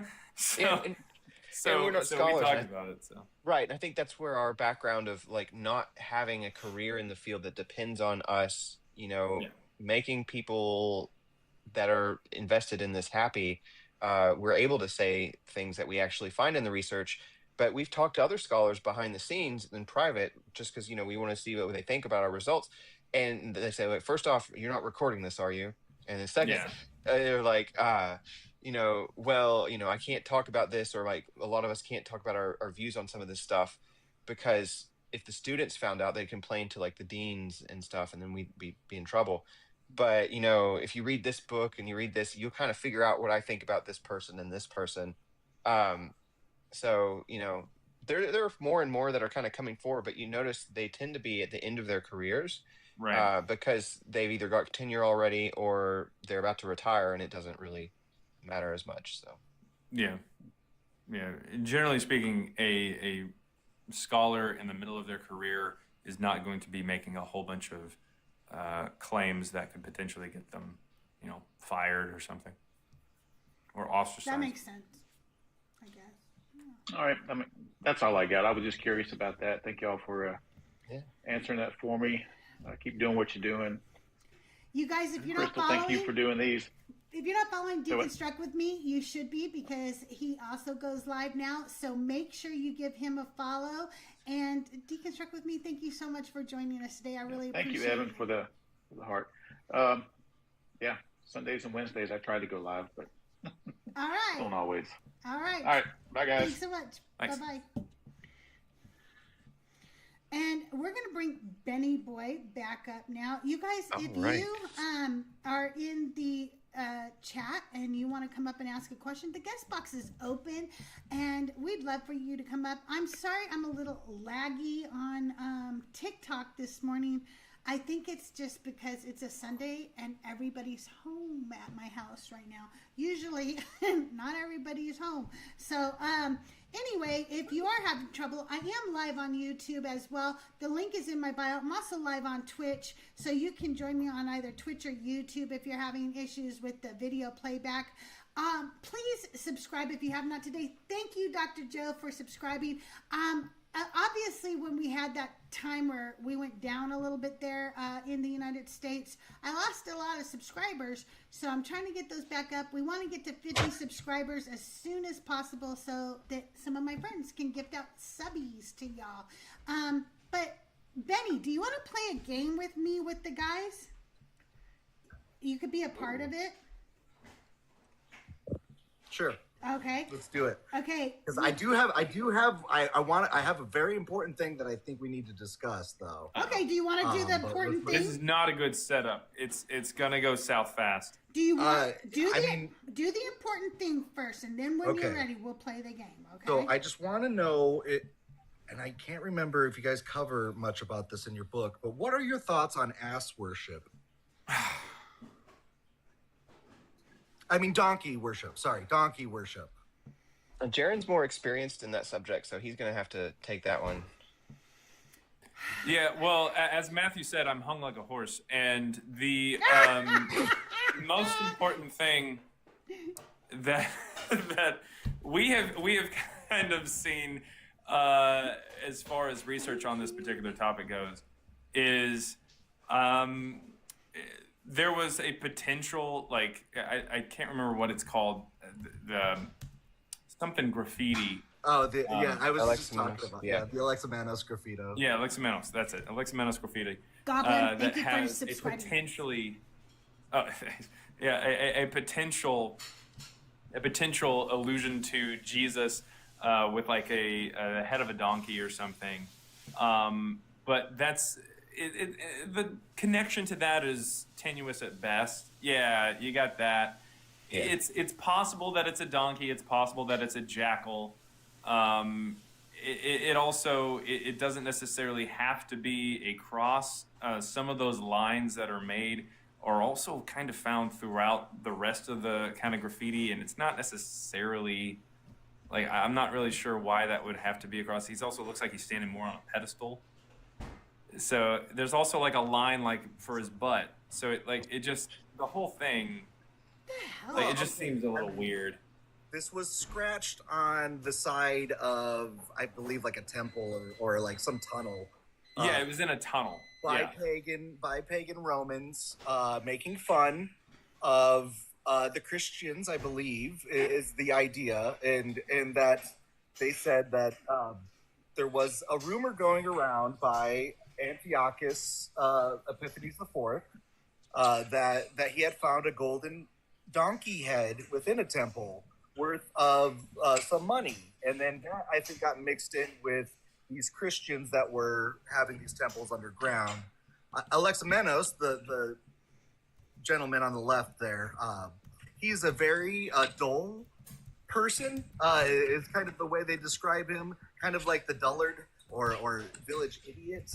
And they, the joke is that Alexamenos worships this donkey-headed figure. And this is actually considered to be one of the first iterations of the crucifixion, according to some. Yeah. I would say that there's a possibility that it's not a donkey. I would also say that it's a possibility it's not a crucifixion. But nevertheless, even if it is a donkey and it is the crucifixion, it dates to after the text coming out. So it was about the 3rd century. Yeah. So I mean, it's fine. It's okay, but it's just weird. Okay, you can drop it back down. Let me see here. Let's see. Okay. Excellent. Yeah. Ordinary heathen. Why is he caked up like that? Like, not only does Jesus have the head of an ass, but he has the ass of an ass. Another reason why so Josephus actually has a section in Antiquities of the Jews where he's going against Appian, who is actually, I don't know if we have Appion's writings, but he's basically saying that Appian is going along with the Antiquities, or what's his name? Antiochus Epiphanes IV. In the ass worship that is going on there. So, I just was wondering if you guys covered any of that in your book. And how much ass worship you think is necessary. To be fair, because it's in the 3rd century, I'm not really sure that we mention much of it in the book. Even Right. Josephus writes about it? Well, like the graffiti at least. Yes. I don't think we talk much about ass worship.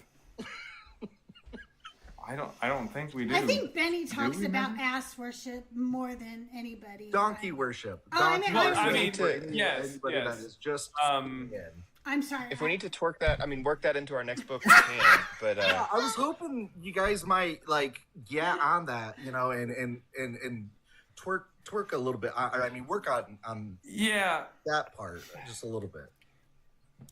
It's a juicy topic. It's really big, so I don't know if we can fit it in all the way into the next book, but I'll see what we can do. To be fair, yeah. It would probably be many moons before we end up getting to that. Yeah, I mean, otherwise you could just, I guess, dump it.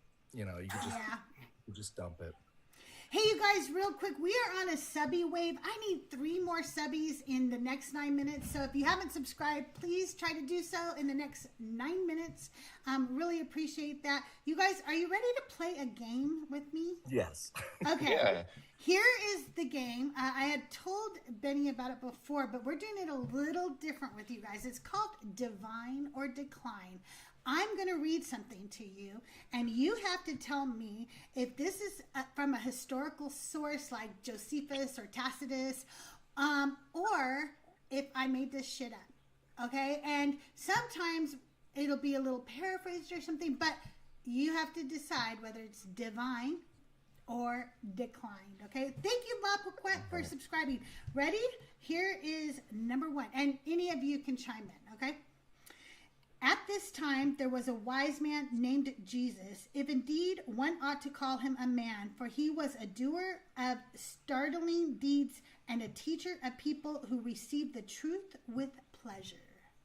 I think we all 3 know. Yeah. It's a trick question. Yeah, that's kind of a trick question within a trick question, seeing as it's actually Eusebius in the early 4th century. Oh, Josephus. Okay, yeah. I have it. Josephus Testimonium Yes, the Testimonium Flavianum was interpolated by a man named Eusebius in the early 4th century. But it is in the copy of Josephus that we have today. Yes. So how sure are you that it's Eusebius? Very sure. We weren't the first to say that. So we're not the first to say it either. 1 to 100. So it's decline. Is decline. On a scale of 1 to 100, I would say 69. All right. I would say, honestly, that it's specifically Eusebius. I would put it around a 85 to 90.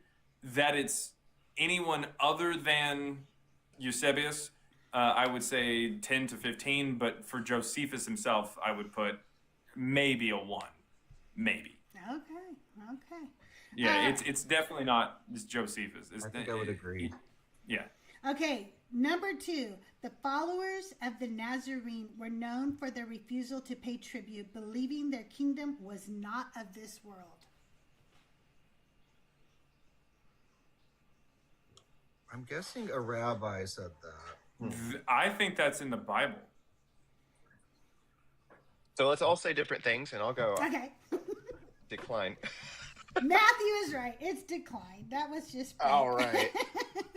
Yeah, I didn't know of any sources that call him the Nazarene that are.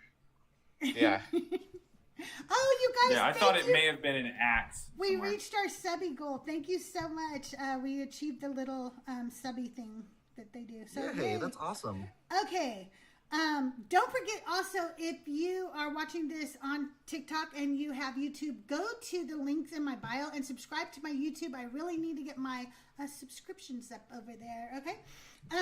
Okay. Christians derived their name from one Christus, who in the reign of Tiberius suffered the extreme penalty at the hands of Pontius Pilate. That's divine. This is that likely Tertullian. Or Tertullian? But found in yes, found in Annals. Yes. In 116 Yes. from Tacitus. Yeah. Yes, very good. Very good. Yeah, yes, my YouTube is I am CrystalJae. So make sure you follow me over there. Look at how cute my little stickers are. Okay, next one. In the temples of Rome, the gods weep, for a new faith rises that shall cast them into silence.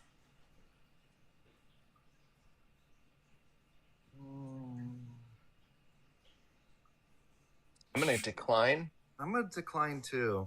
I'm going to decline simply because I don't think the Bible would have said something like that. Yeah, nobody said anything like that. So you guys are Okay. right. Decline. Okay. The sect of the Nazarenes was regarded with suspicion, for they worshipped one who had been condemned.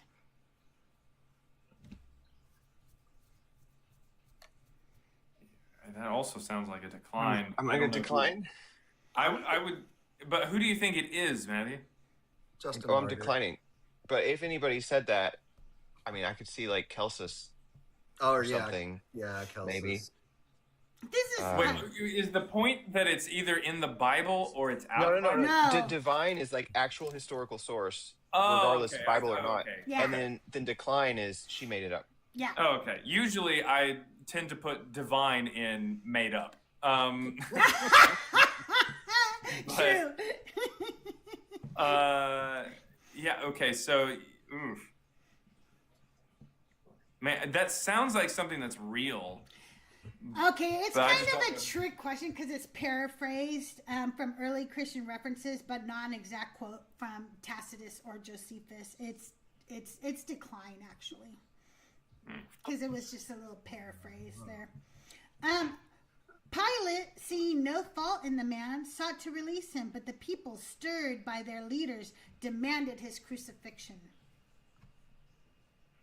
Yeah, that would be Josephus. Is that Mark? Actually, yeah, it's a little paraphrase of the Gospels. Okay. Okay. The sun darkened at the hour of his death, and the earth trembled as if the gods themselves mourned. Ooh, that's tricky because the first part sounded like a gospel source, but then the God's mourning part sounded like something not there. Right. Well, you're like Mandela affecting me right now. Like, isn't that what she's doing? Like, I feel like you're putting these like false memories in my head. This is weird. Like, this sounds I'm so gonna- close to what I've read before. Right. I'm going to decline as a full thing, but say that it's paraphrased from the gospel. Yeah, it's fake. It echoes gospel narratives, but not found in Roman texts or anything. So it's just fake. Okay. Okay. It was said that the man performed wonders, though whether by divine power or trickery, none could say.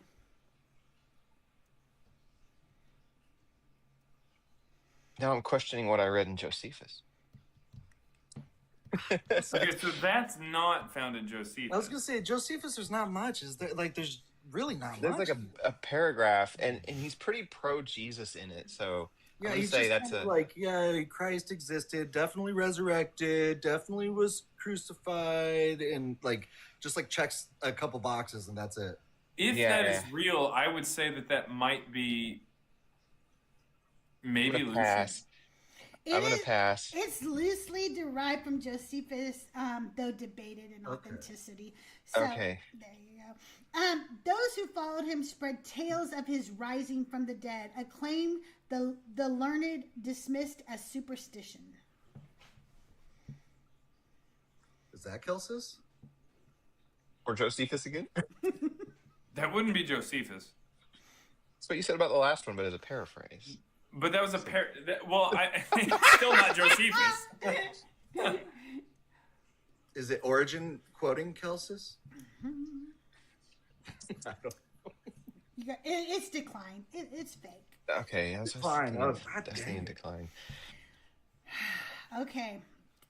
A people of strange customs, they refused the games, the feasts, and the rites of Rome, for they claimed allegiance to another kingdom.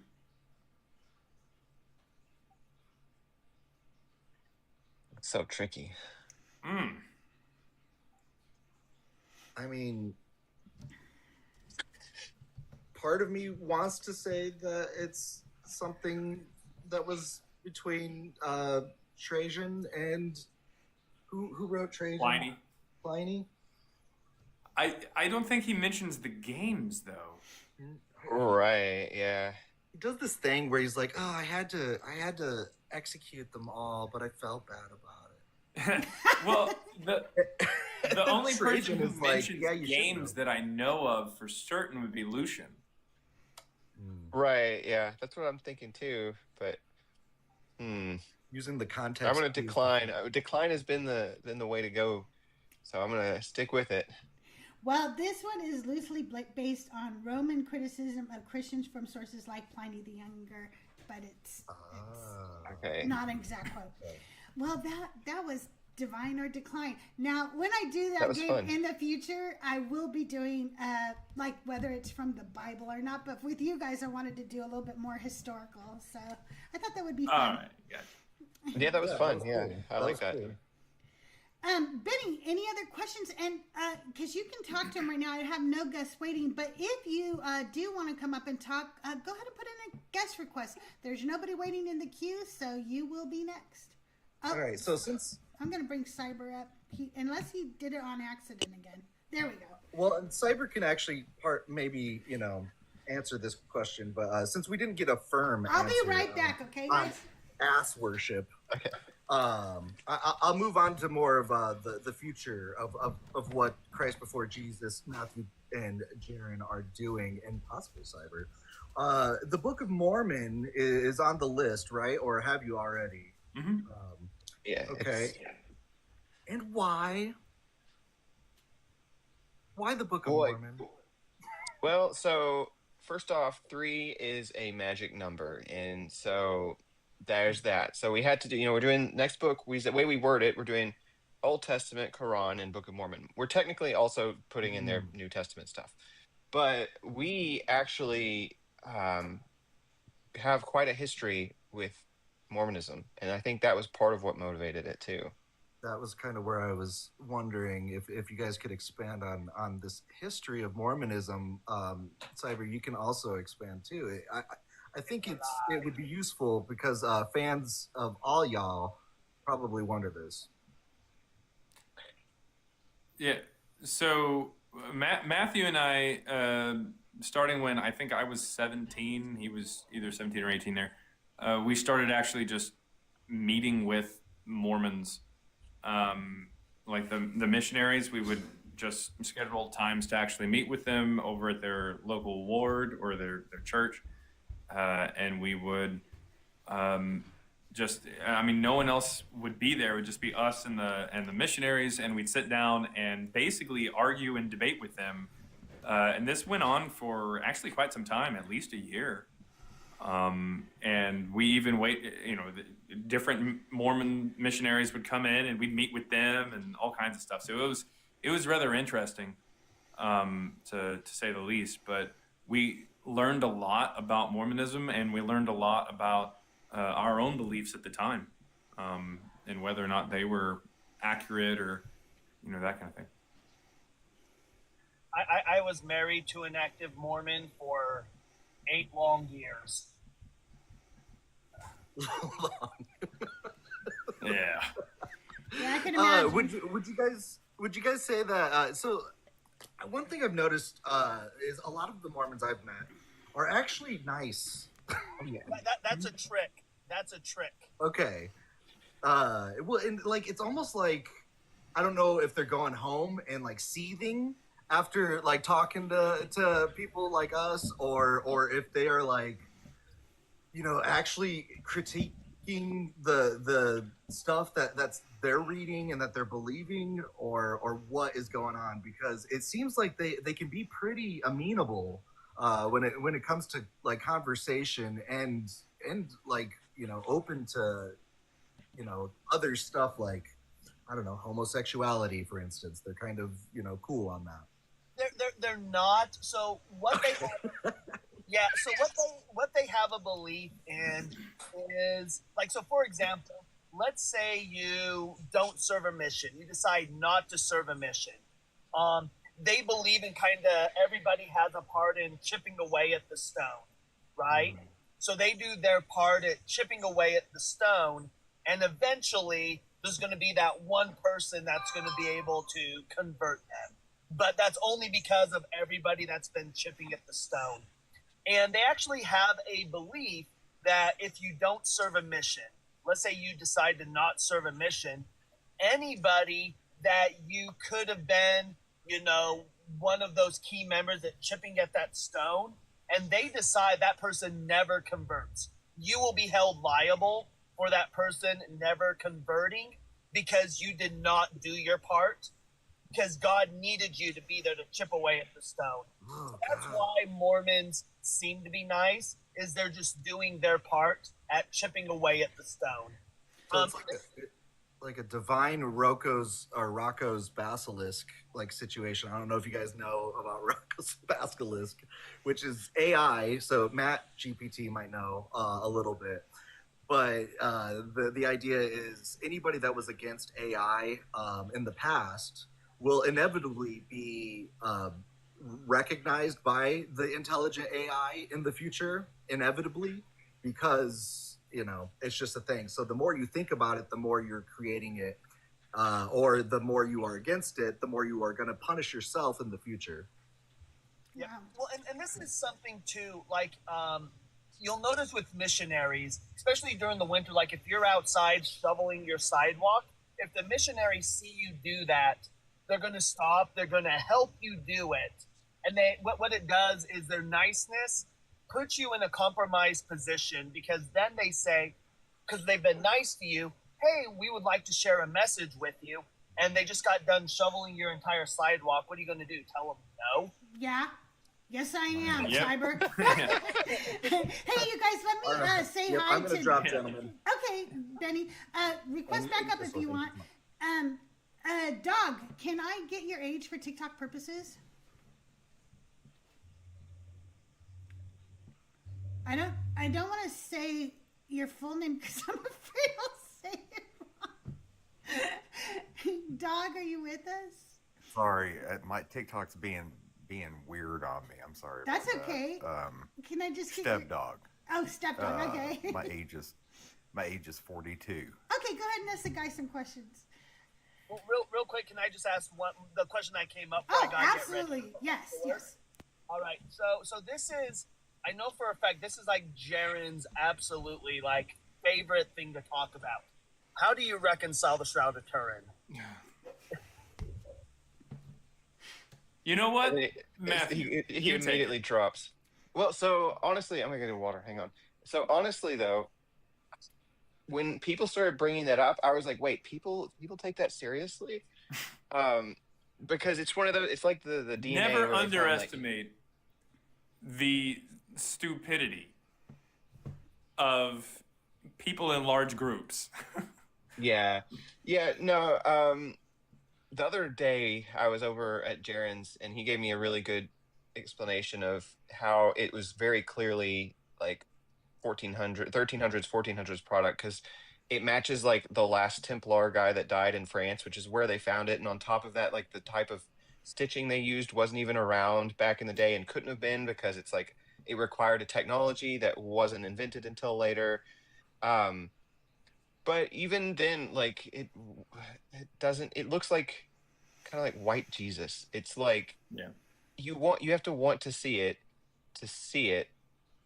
And if there were like some deity trying to prove that all this happened, having a sweaty cloth that kind of looks like a guy that might be in this story that we have no picture of being the only evidence, that's kind of unconvincing.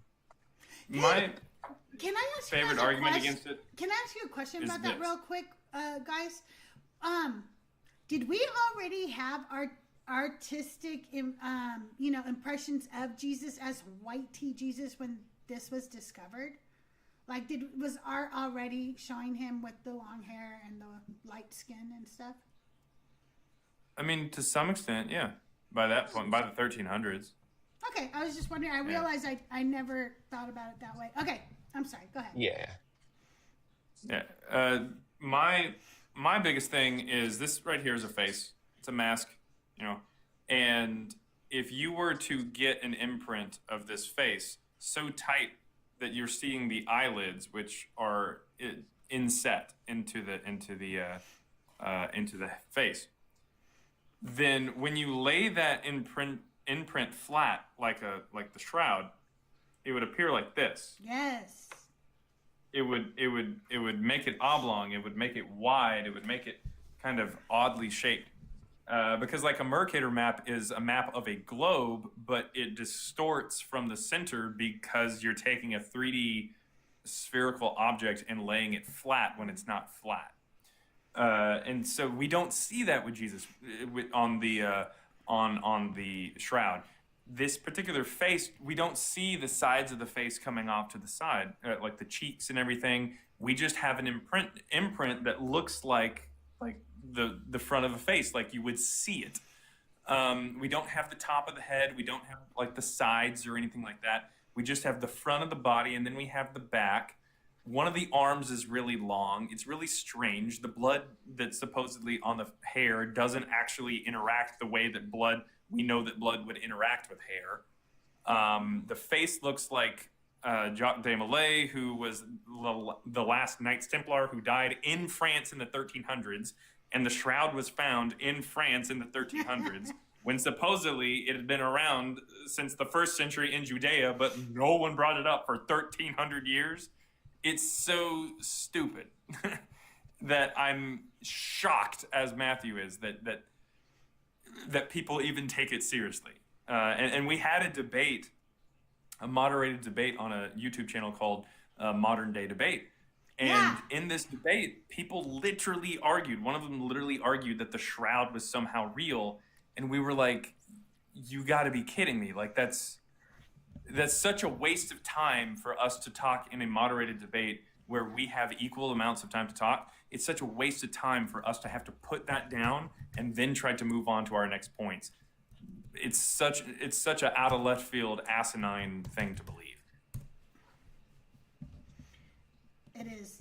Actually, you know what? Like, always bothered me, even as a Christian, that people believe this. When I was a Christian, I was like, this doesn't even match the biblical stories. Why are people believing this? I didn't understand it back then. I didn't believe it as a Christian. I thought that was the dumbest thing I had ever heard. Yeah, it's strange. But what was Stepdog's? What was his question? Oh, I didn't really have a question. I had requested up when the other guy was up here. When we were talking about Mormonism, I kind of had a similar experience with local Mormons, and he said that he met with them for a year. Oh no, you said you did, wasn't it? Wasn't Christ or Matthew or yeah? You guys said you guys met with them for a year. Yeah, they only gave me like 2 months, and it was between 2 different sets of missionaries. Yeah, because I guess one set had to leave, and then the one guy who came to the door the last time, he tried to come at me. So and his friend had to hold him back, and so I asked them to politely leave, and they did. So. Oh, their next book is going to be about the Book of Mormon. And what else? What are you guys writing about? It was a weird experience. Yeah, the next book is over the Quran, the Book of Mormon, and the Old Testament. So good. I cannot wait. That's a lot, too, to put in one book. Yeah. Well, so I know that some people have asked the question of like, hey, are you going to... Oh, yeah. Are you going to talk about how like Muhammad didn't exist or something like that? And in short, we're going to talk a little bit about that, but that's not really the main focus. For Christians, the life of Jesus, like what he actually does, his miracles, his death and his resurrection, that is in the virgin birth, like his actual life story is more important to Christians, and the teachings almost take like a back seat. But it's flipped for Muslims. They tend to view the teachings of Muhammad as much more important than the actual, like, what he did in his life, that kind of thing. In fact, they try to downplay that because it's so bad. So, so we focus more on the tradition, the Islamic tradition of the Quran coming from one particular source, which would be Muhammad through Gabriel or divine revelation from God, that kind of thing. That's interesting because that's a very strong claim in Islam, is that this all came from him, and while the Bible came from so many authors, right? Like they like to point out that it was directly divine, right? Divine revelation, and through one person. So, but that's not the case. Yeah. That's wild. Spoiler alert! Yeah, Spoiler. Muhammad didn't actually get it. Right. But we tend to, every once in a while we'll refer to Islam as desert Mormonism, because that's basically what it is. It's the idea that someone told everybody, hey, I got a revelation from God, and then they used prior sources to create this new book that they dictated to someone else to write down, and then decided, hey, let's start a new religion that is absolutely based off of Christianity. And also, side note, I'm going to have a lot of wives, and a couple of them are going to be kids. That's basically Muhammad and Joseph Smith in a nutshell. The only difference is one is in a forest and one's in the desert. So that's just kind of how it goes. That's actually a really good comparison. I'm not going to lie. Hey, Shake, welcome back up. Hey, what's up, y'all? I got better connection now. I just want to touch on Mormonism because I really don't have any clue about the Islamic faith. But coming from Hawaii, there is a heavily Mormonistic foothold on the islands of Hawaii. So my question is, when you are discussing in your next book, are you only touching on the stylometric relevancy of Mormonism, or are you also touching on the historical indoctrination that has happened through indigenous nations? Because I see that today. It's mostly on the stylometry, and part of that is because there's been a lot of other authors who have covered that topic that are in much better depth than we could. And we're trying to cover 3 things in one book. And also, similar to the Quran and Islam, there's a lot that could go into critiquing the content of the text and then the history of the movement behind it. But what we try to do is offer our new take. We do offer sources on things like that. As like we're planning on offering like further readings is something that we do. So there's content like that we might put in as a further reading, but we mostly focused on the stylometry just because that's something we feel like we are qualified to discuss. I don't know if Jaaron has a different take on that. Yeah, I mean, obviously, just speaking about it just directly, the reason they do that is because they go to places that are fairly easy to get into around the world.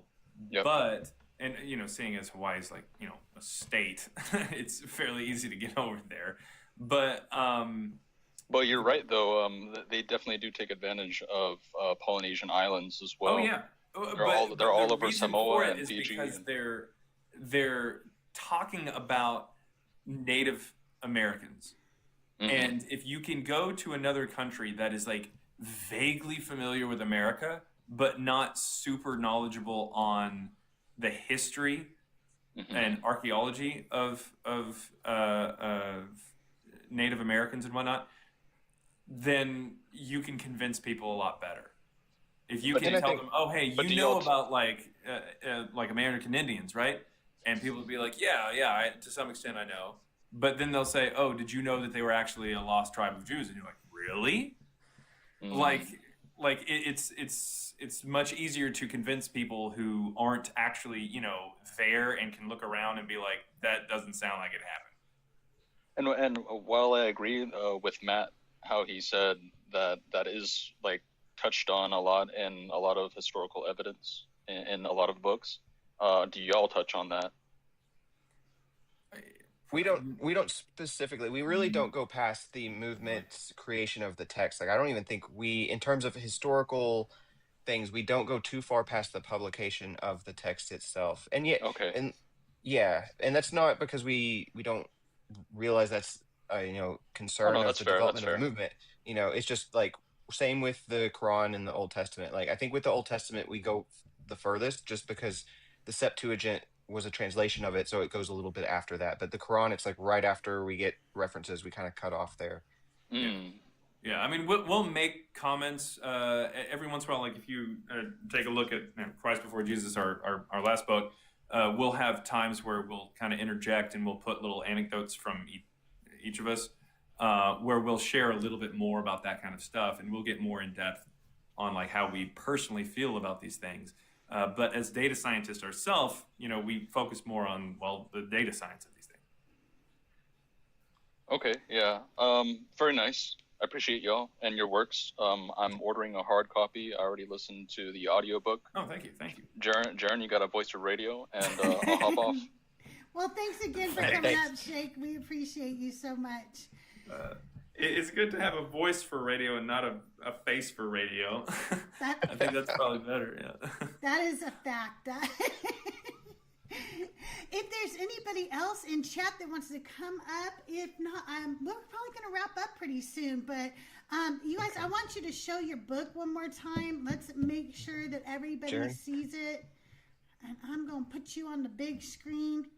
Is there anybody else in chat that wants to come up? If you're on YouTube, you can call in to the Discord. The link is right there pinned.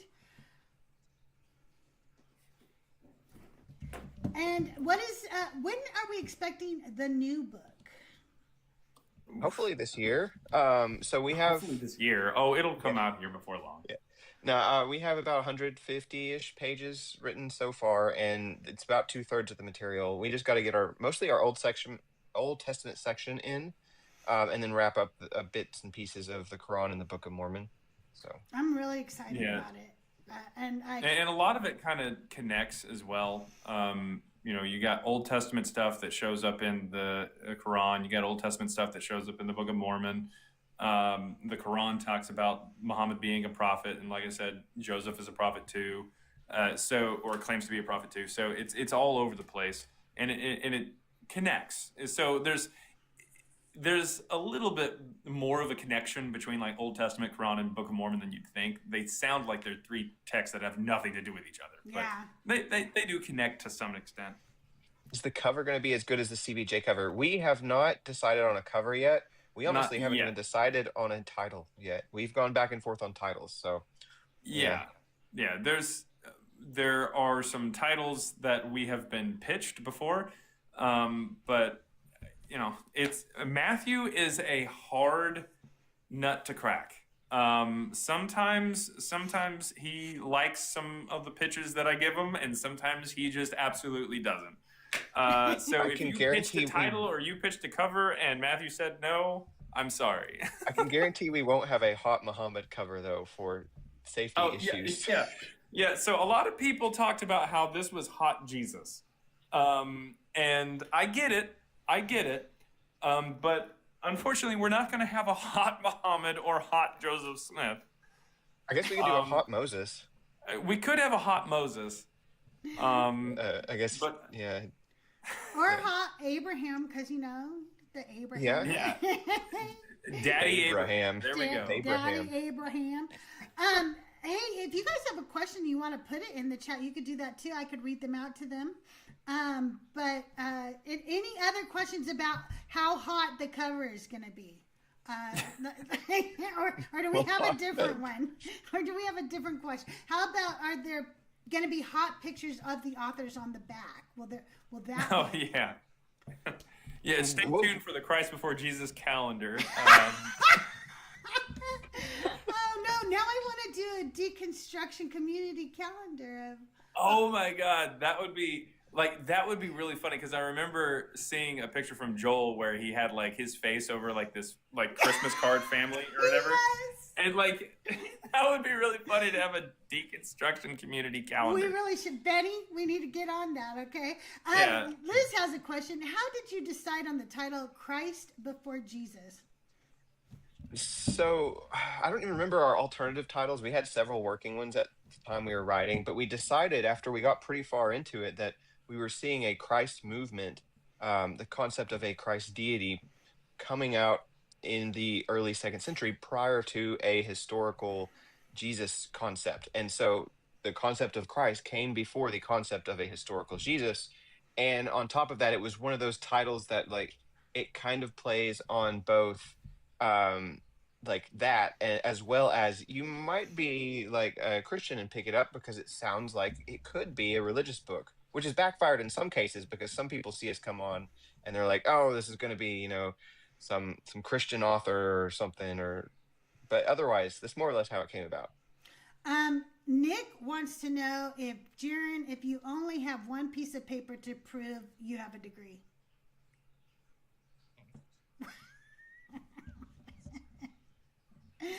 So if you don't understand that reference, and I know Matthew doesn't at least, there was some guy who came up in our lives and asked me, in our live not long ago, and asked me, hey, do you have a degree? And I said, yes. He says, how can you prove that? I said, I have a document that's the actual degree.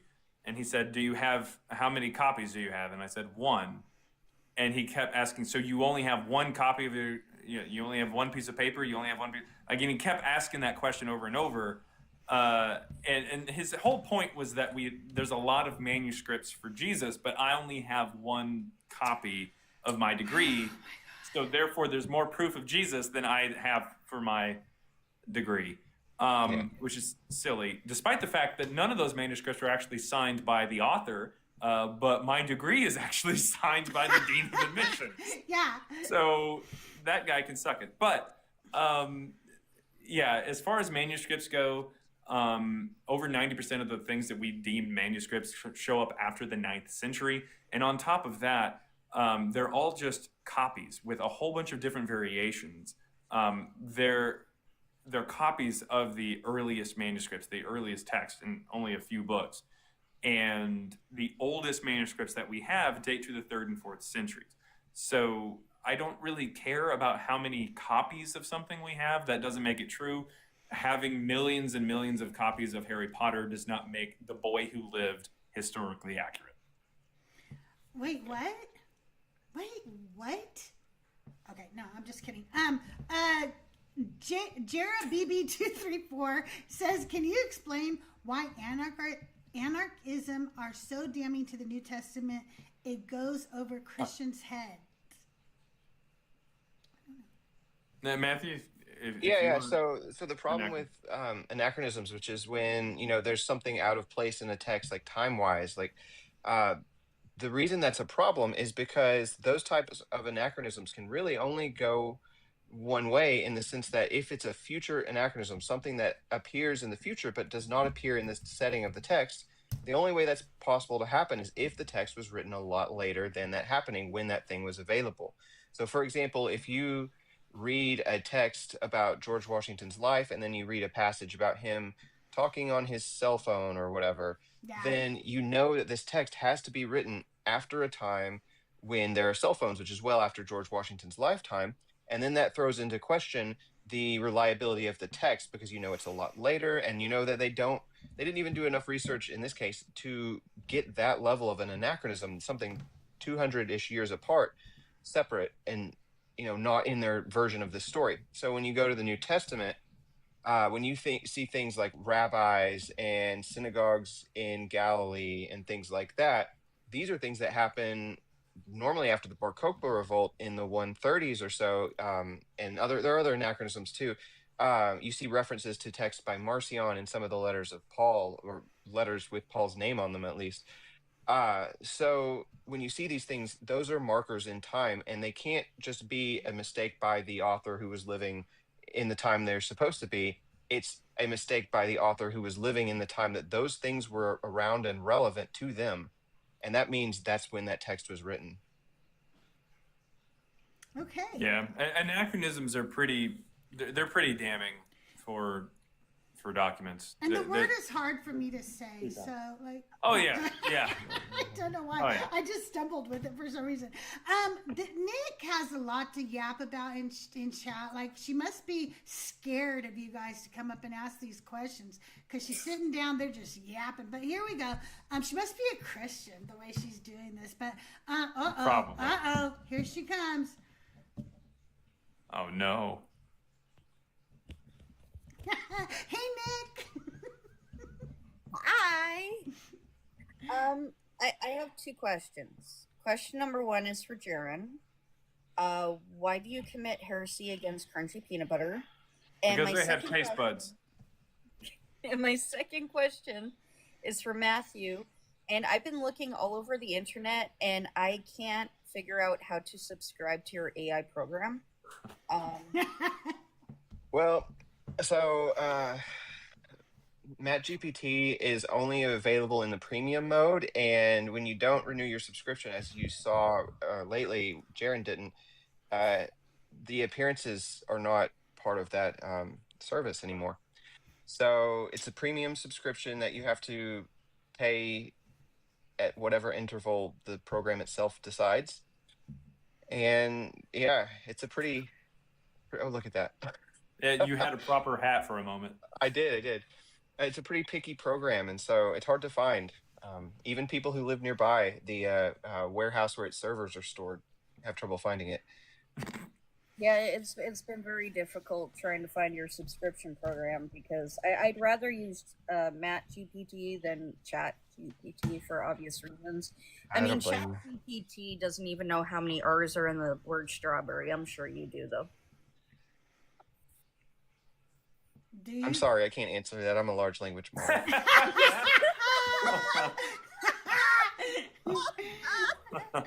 Hey, Joe Don't Know has a question. Christ before Jesus, did you make the same puppet yourself? Can we get a puppet making tutorial? So I did not make the puppet myself. And to be fair, I don't generally like to talk about the puppet because in all honesty, the puppet is kind of annoying. And there's a lot of problems with having a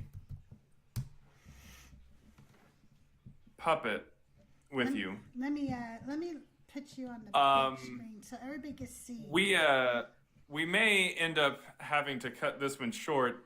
The devil is angry. On your shoulder. So, anyways, yeah. Yeah. No, I did not make the puppet. Believe it or not, me and Matthew used to be on a comedy show on Twitch. And we had our own comedy show. It was like a late night talk show. It aired twice a week, and we went over a whole bunch of like weird news topics from that week. And it was a lot of fun. We did it for about a year, and we had puppets and all kinds of stuff. And so we had the Satan puppet and everything like that. And I think there's somebody in the chat who is one of our big friends and supporters there on that show. But it was a lot of fun. Very cool. People want to know where they can see these videos. Is there any video evidence left? I don't know if there's too many videos left out there. It was a fairly well, it wasn't raunchy. It was it was. Well, raunchy / irreverent. It just wasn't. Yeah. It was. It wasn't bad. It wasn't like offensive, but it was. We didn't get banned from Twitch. I'll put it that way. Yeah, we should have been banned. We should have been, but we weren't. So maybe that's either we were irrelevant or we weren't bad enough. Yeah, it's not that we weren't irreverent. Is that we became irrelevant at a certain point. Right. I'm gonna have to hop off soon because my phone is about to die. Well, I have a little bit left, though. I think we're going to wrap up here, you guys. I hope you've had fun today. I really have had a lot of fun. And I hope that in a few months, you guys will join me again for another episode of Decon Q&A with CrystalJae. Chat, thank you so much for all your gifts, likes, shares, and all your love. Is there anything else you guys would like to say or anything? By the way, make sure you're following my guests. I hope you are. If you're not, that you're missing out. But anything else you'd like to share? Anything you want to promote or say before you leave today? Well, thanks for having us on. This was really fun. If you ever wanted us back on, I bet both of us would be happy to do it if we're available. And thanks for doing this in general. I think a lot of people are going to enjoy this type of stream. Oh, yeah. There are some YouTube videos that are out there that interview Matthew and I here recently that where we have some live or show live on those videos at least some examples, or we get into like the data science itself. We actually run the stylometric analysis. There's a video on History Valley. That's a channel there on YouTube. And then on Myth Vision. On Myth Vision's probably the one that most people would go to there. On Myth Vision, Derek interviews us, and we get into 3 different stylometric analysis runs, and we have live demonstrations on how we do it and what we look at and how the process works. And so if anybody has any questions on data science, there's that. So here coming up, we have not only the next book that we're working on, we're also in the process of scheduling some classes, like picking some schedules for when to do some classes over our work and teach people how to run stylometry themselves. That way, if you want to further research on New Testament or Old Testament or whatever text you want, even if it's a Stephen King novel or something like that, go knock yourself out. It's a lot of fun. We're working on trying to find some dates for that.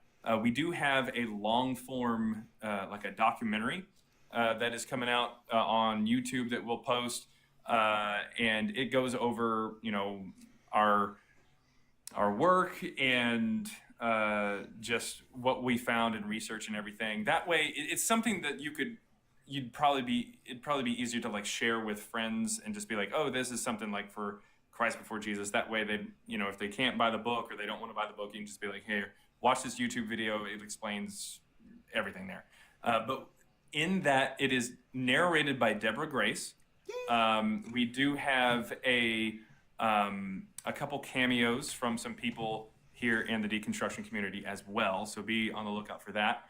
Justin is in it for just name dropping some people. So yeah, there's some people who I pop in and I juggle for a little bit, which is really exciting because wait, no, I don't. I'm sorry. I'm sorry.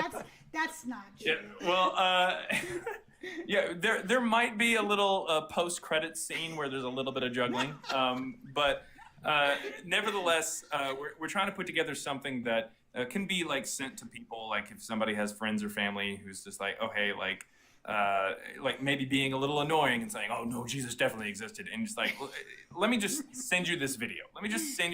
You can watch this, and if you're interested, you can check out Christ Before Jesus, that kind of thing on your own time. But yeah. That's awesome. Jaaron, when you get a chance, if you could put some links into your channel on the Discord to some of the, like the Myth Vision and some of the ones that are already out there that people can watch, that would be awesome. You guys, if you haven't joined our Discord, the link is in my bio. It's absolutely free to join. And we have great creators in there and great content resources. So make sure you join the Discord. I just want to thank everybody very much. This has been very fun to me. I'm so excited about this series. I will be live, like I said, tomorrow night. Joyful and I will be live for our usual debates on Monday night. But on Tuesday, I will get to interview Joyful here on my channel. So if you're not following me, make sure you are. If you're on YouTube, make sure you subscribe. If you're on Twitch, I don't know what it's called on Twitch. Subscribe, follow, whatever it is. Do those things. But thank you guys for coming. I so much appreciate this. I've had a really good time. Yeah, me too. It's been a lot of fun. Thank you very much for having us up. We enjoyed ourselves. Thank you. You guys have a good day. We'll see you around the mean streets of TikTok. Bye.